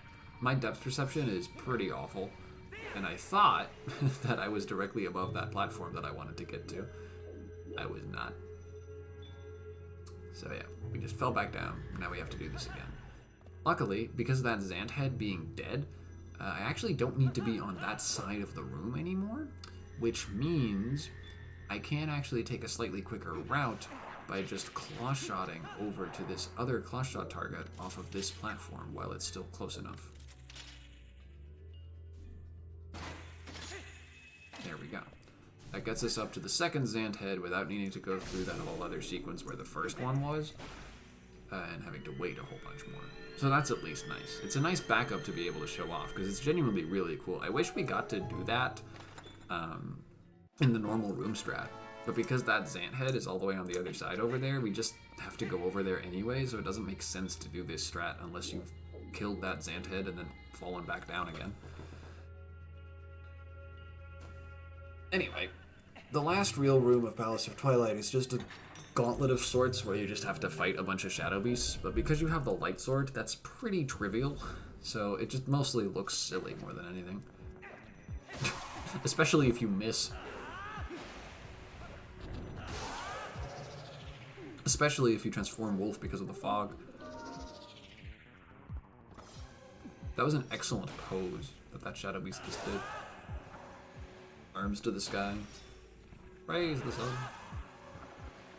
That's a bit of an odd reference, given that this is the Twilight realm. They wouldn't really be praising the sun, I don't think. Anyway, not the point. The type of things that go on in my brain when I'm trying to pass the time in Palace of Twilight, honestly. I thought there was one more set of shadow beasts. There wasn't, though. There. Now we can make our way to Zant. Now, just like with Morpheal, we're going to need to use bombs to get air refills during the Zant fight, or at least during the Morpheal phase of the Zant fight, since we don't have the Zora armor. This is why I made that safety save before Morpheal, to make sure that I'd have plenty of bombs. That way, I now still have plenty of bombs, because if I had died on Morpheal, I could have retried with 10 bombs again, and so on, and I wouldn't really have run out. I don't need many bombs for either fight, but I do need enough. Obviously. So I wanted to make sure that I had plenty. We still have 8 bombs at this point, so that's totally fine. The rest of the Zant fight is not nearly as threatening as the Morpheal phase. It's kind of hard to die on most of them, but they are still difficult to optimize. There's a lot of cool little strats for each of the different Zant phases, most of which I don't really know how to do. I've looked into it. It's one of the things that I have actually looked into recently. But I just haven't really gotten good at any of them yet. This fight, or this part of the fight, if I remember correctly, I screwed up horribly. Yeah, because I missed my boomerang throw here, so I have to throw it a third time. Not where you're supposed to go. Oh no. And I screwed up the damage, so now I have to do it again. Oh no. That was a pretty ugly Diababa Zant, but oh well. Next up is Dangoro Zant, where we get to slide around. This would seem like fun if it wasn't for the incredibly scary pit of lava on all sides. How many times Zant just sort of jumps around and makes the arena go crazy instead of firing bullets at you is random. It's at least 2, but it can be, I think, anywhere between 2 and 6. Quote unquote. I believe that's the number. Little brain fart there. In any event, it's random, and so unfortunately you sometimes just have to eat a little bit of bad RNG here, like I just did, where he just jumps around for a little while before he actually gets vulnerable. Oh well. Then here's the eel phase. So first things first, I'm just going to grab onto him in this first cycle. you have to do 2 of these. You have barely enough time on the air meter to just grab him and deal damage to him, and then still get an air refill without starting the fight with an air refill. It's safer to do that, but you don't have to, so I won't. I don't usually have too much trouble with staying alive here. And there we go. My air's back up. We're good. And I'm going to swim off sort of towards this left side of this big crater in the middle. Where Zant spawns out of the 4 Zant heads that are going to come up out of the ground depends on where Link is. He's just going to spawn in the head that's furthest away from you by the time that roughly the noses or the eyes of the heads come out of the ground. So I made sure that I could see clearly what the furthest away one was at that time, and then I swam over there.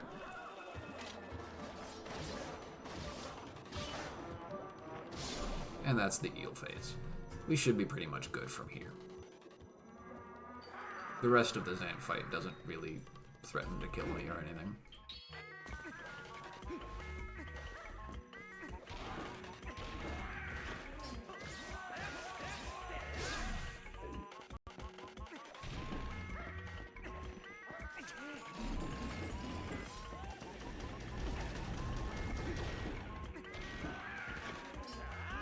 I kind of messed this phase up a little bit.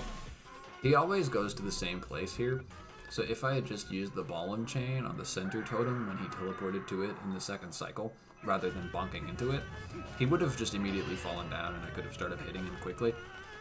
Unfortunately, I forgot to do that and just bonked it instead, which doesn't work, so he started jumping around again and I had to wait really long.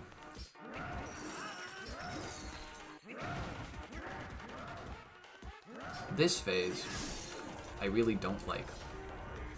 This phase of Zant is the only reason we need ball and chain, like I was talking about way before. But it is also just really annoying, and I'm just not very good at it. Yeah, hitting the feet can be a little bit harder than you might think.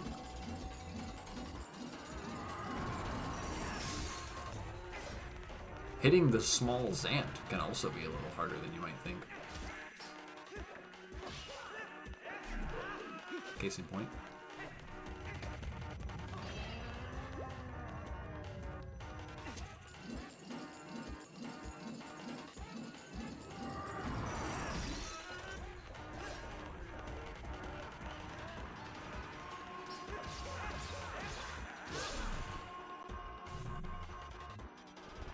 That brings us to the last Zant phase, the town phase, where he just fights you himself.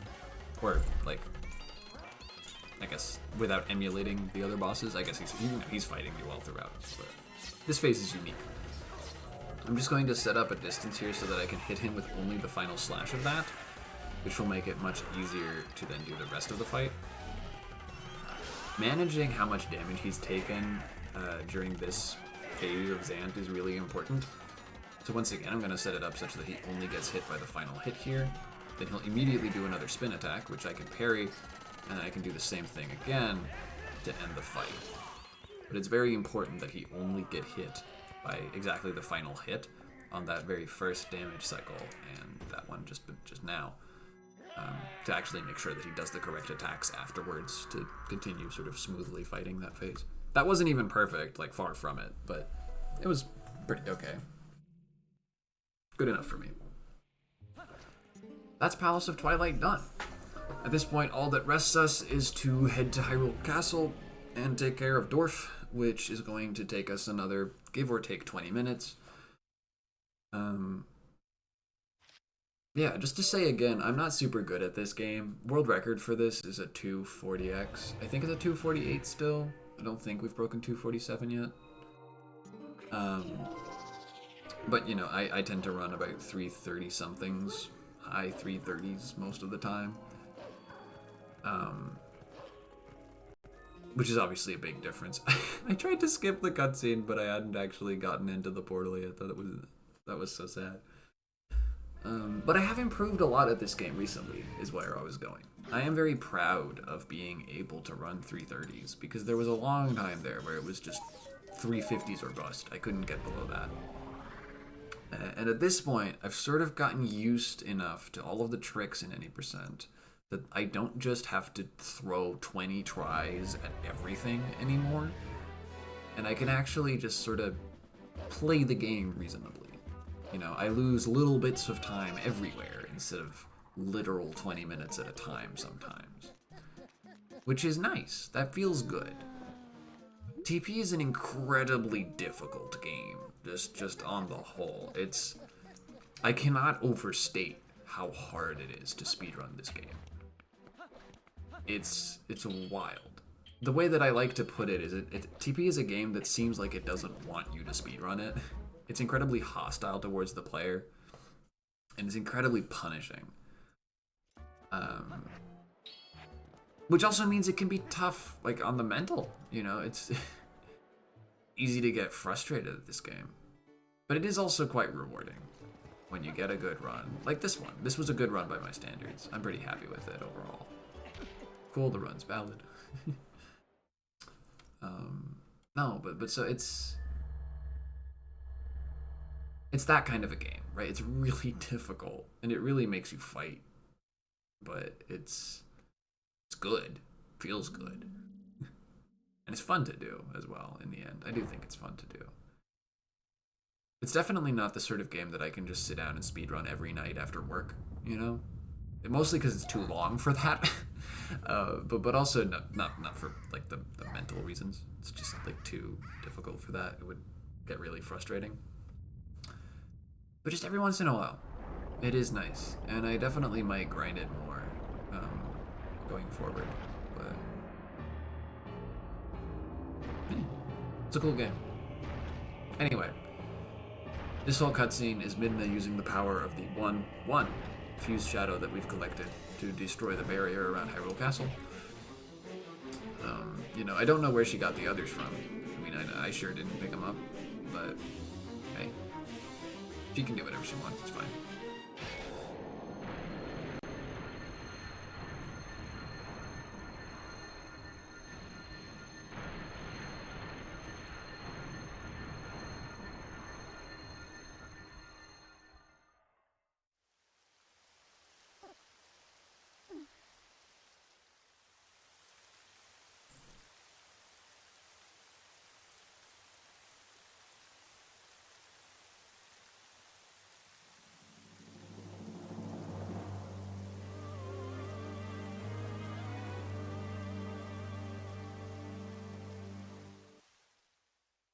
That cutscene's sweet.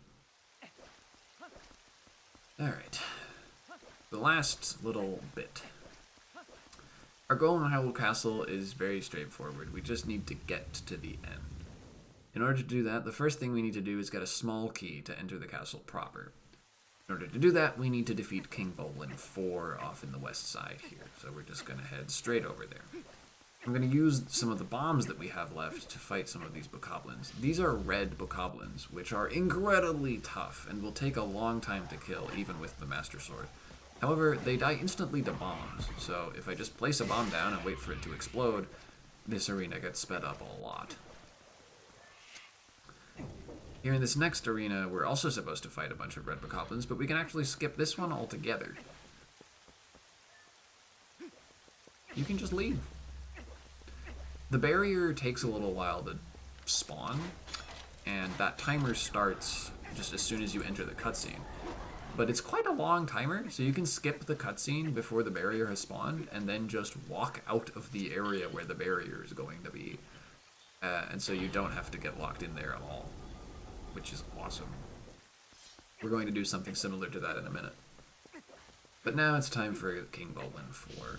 This fight is basically the same as King Bolin 3, he just has a little more health.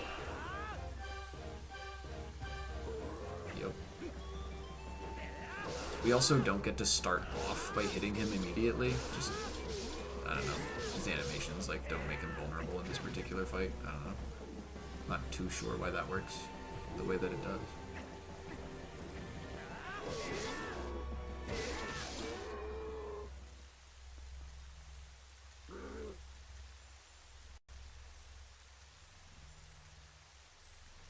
Now that I've thought about it, I'm actually not sure he does have more health. Because the fact that we need to keep hitting him for longer might actually just be because he doesn't start vulnerable, and so we don't get to hit him as much on the first cycle? I'm not sure. He might not actually have more health now that I've thought about it a little bit. I mean, I'm sure people know this. I just don't. Right, just to be clear, this is definitely something we know, but I don't know. You'll also note that I sort of hovered on that text box just there for quite a little while. That's because I was very distracted while I was doing this part of the run. I was checking some text and got caught up.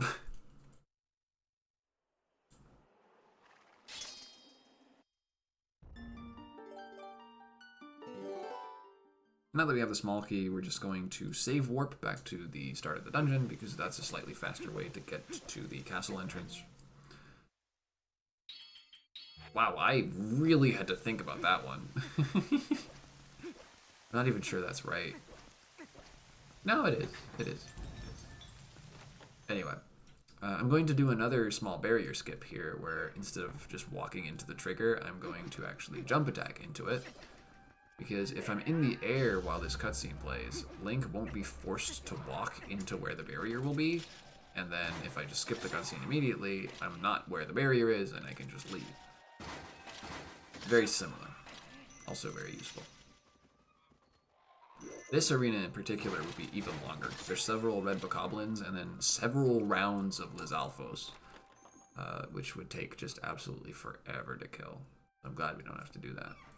We do, however, have to kill this Dark Knight, so let me just do that real quick. There is a way to skip this, so you don't have to, but it's a very, very difficult trick. And it's also not possible on any percent because we don't have the jump strike hidden skill, so it doesn't really come up. There is a way to fight this boss that's faster with the ball and chain, which I would have tried to do if it wasn't for how messy this already got. I'm going to just opt to hit him with my sword and not do anything too fancy after the first time doesn't work. It doesn't really take that much longer anyway, it's fine. It's just not pretty. Get a bit of health back from this pot. That's nice.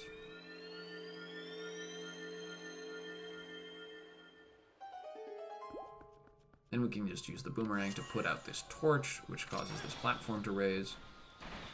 Well, I missed to progress.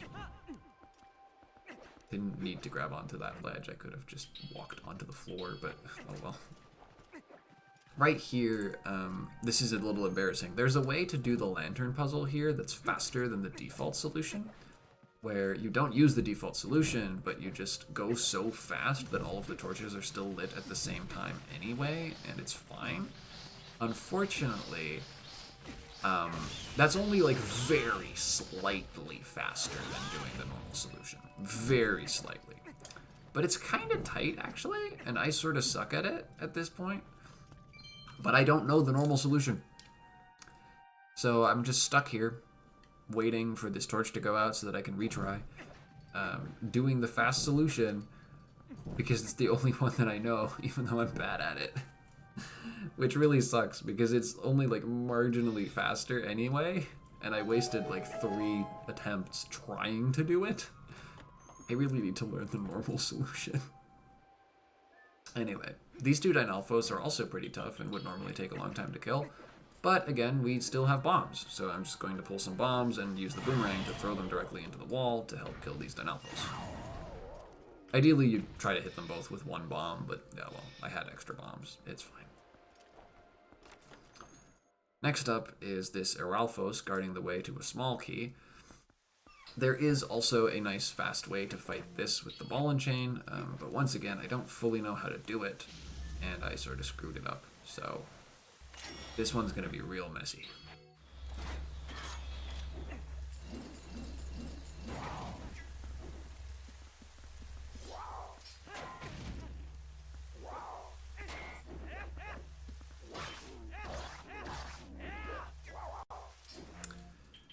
Yeah.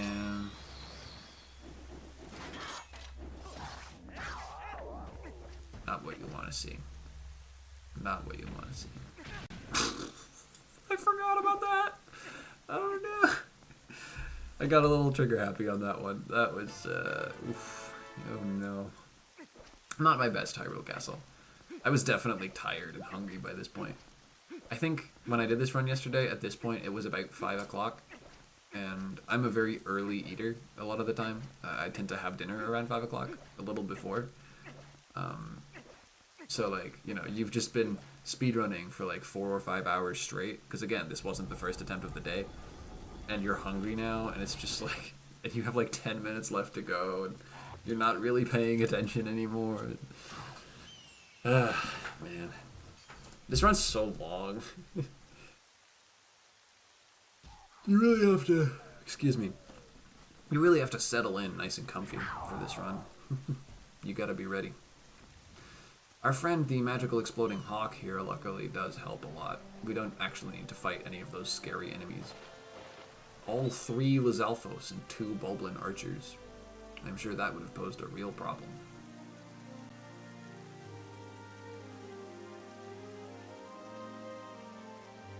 Friendship is magic. Friendship and bazookas. Anyway, once again, I got caught up checking my texts. Bit unfortunate. I shouldn't have been checking my texts anyway, but like, they were important, so you know, fine, whatever. But it's like, it's a pretty short cutscene. That was probably not a good time to do that.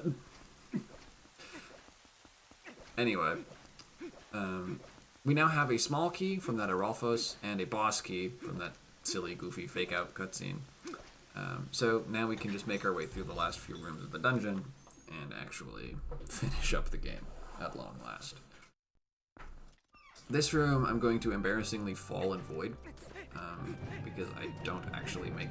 Yep. I don't actually make the jump properly. But, oh well. I'll get it on the second time through. The way you're supposed to do this is turn into Wolf and use your senses to see ghosts that point you across to where all the safe platforms are. But the falling blocks actually don't fall fast enough to get you into the void if you just keep moving at full speed. So that's what I did, and that's totally fine.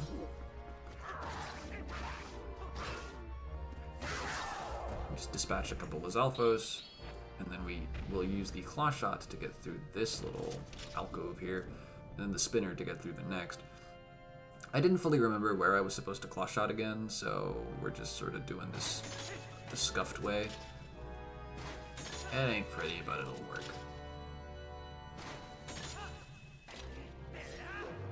Fight some more Lizalfos, much in the same fashion.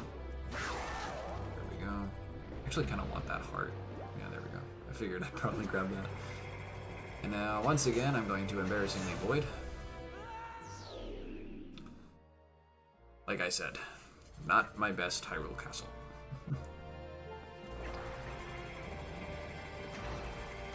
There we go. Okay. Yeah, I'm gonna break this barrel to get some hearts. Sure. And then we can just skip the fight with these 2 dark nuts that are guarding the door simply by claw shotting. Just claw shot there, skip the cutscene, move on with your life. Easy as that. Takes literally no real setup or anything. You can just do that. Now that brings us to Zelda. The Zelda fight is a big source of RNG. How many cycles Zelda can take is theoretically unbounded, and it's just sort of whatever she decides. It's a minimum of 7, but it can be any amount more than that. The world record for most Zelda cycles is currently 17 by Wicked Gligar, and has been for a few years now. It's really unfortunate whenever Zelda takes more than 7 cycles. 7 is pretty likely, but you know, a little more than 7 isn't too crazy. But once you start getting like above 10, that's when you start being pretty upset. But even just those first few extra cycles, they do lose a lot of time because each Zelda cycle takes something like a minimum of 10 seconds to do. It's the fastest ones are maybe a little faster than that, but the slowest ones are a lot slower. Because what attack she does affects how fast the cycle is exactly, and she can also just sort of wait and not attack for a good little while before doing it. So a given cycle can take quite a long time, potentially. Right here, I'm just healing up because I may as well. There's no real reason not to. Zelda doesn't pose any kind of a threat anyway, so I can just bank this health for later. The Zelda fight is not just random, it's also totally meaningless. You just wait for her to do a power ball, and then you stand under her and spin attack. There's no thought or real skill expression here for the most part, other than trying to reduce lag when she does laggy attacks. We try not to look in the direction of a throne, since that part kind of lags the game a little bit. And if she does a big triangle like this one, we try not to look at that either. But that's really it. You just sort of wait for her to let you hit her, and then when she does, you hit her. And that's it. That's just all there is to this fight. In case you haven't been keeping count, on this run, I got a 10 cycle Zelda in total, which is kind of bad. And it was a fairly slow 10 cycle as well, where she waited a good amount and she did a pretty high amount of triangles rather than lunges, which is the slower attack. So yeah, we're not too happy about this one. I estimate that lost maybe like 30 to 40 seconds to a perfect Zelda, at a guess. Not 100% sure though. Probably a bit less. Closer to 30. Anyway, the Beast Ganon fight is pretty fun actually. I do like this one. We can use the ball and chain, now that we do happen to have it, to knock Beast Ganon down without transforming into a wolf.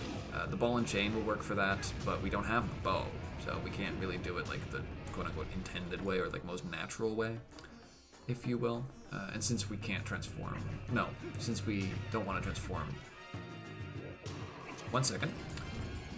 Since we don't have to transform wolf, we don't have to take the time to do that, which is great because human Link is much better at damaging Beast Ganon than wolf Link. So if we wanted to transform wolf to grapple with Beast Ganon, we'd still want to transform human afterwards anyway, just to deal damage to him. So that would be much slower if we couldn't. It would be much slower if we couldn't knock Beast Ganon down as human. There we go. I hope that all made sense. It sure didn't in my brain. Anyway, we do need to be wolf here for the last cycle, or else Ganondorf won't actually let us knock him down. So we are going to go ahead and do that. But then we'll just transform human and hit him again to finish up the fight.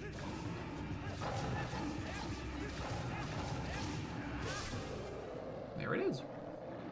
That leaves only Horseback Ganon and then Ganondorf himself. Horseback on this run did not go well. It's normally a pretty quick fight where you just, you're on the horse, you shoot him, you hit him, you shoot him, you hit him, you shoot him, you hit him, you're done.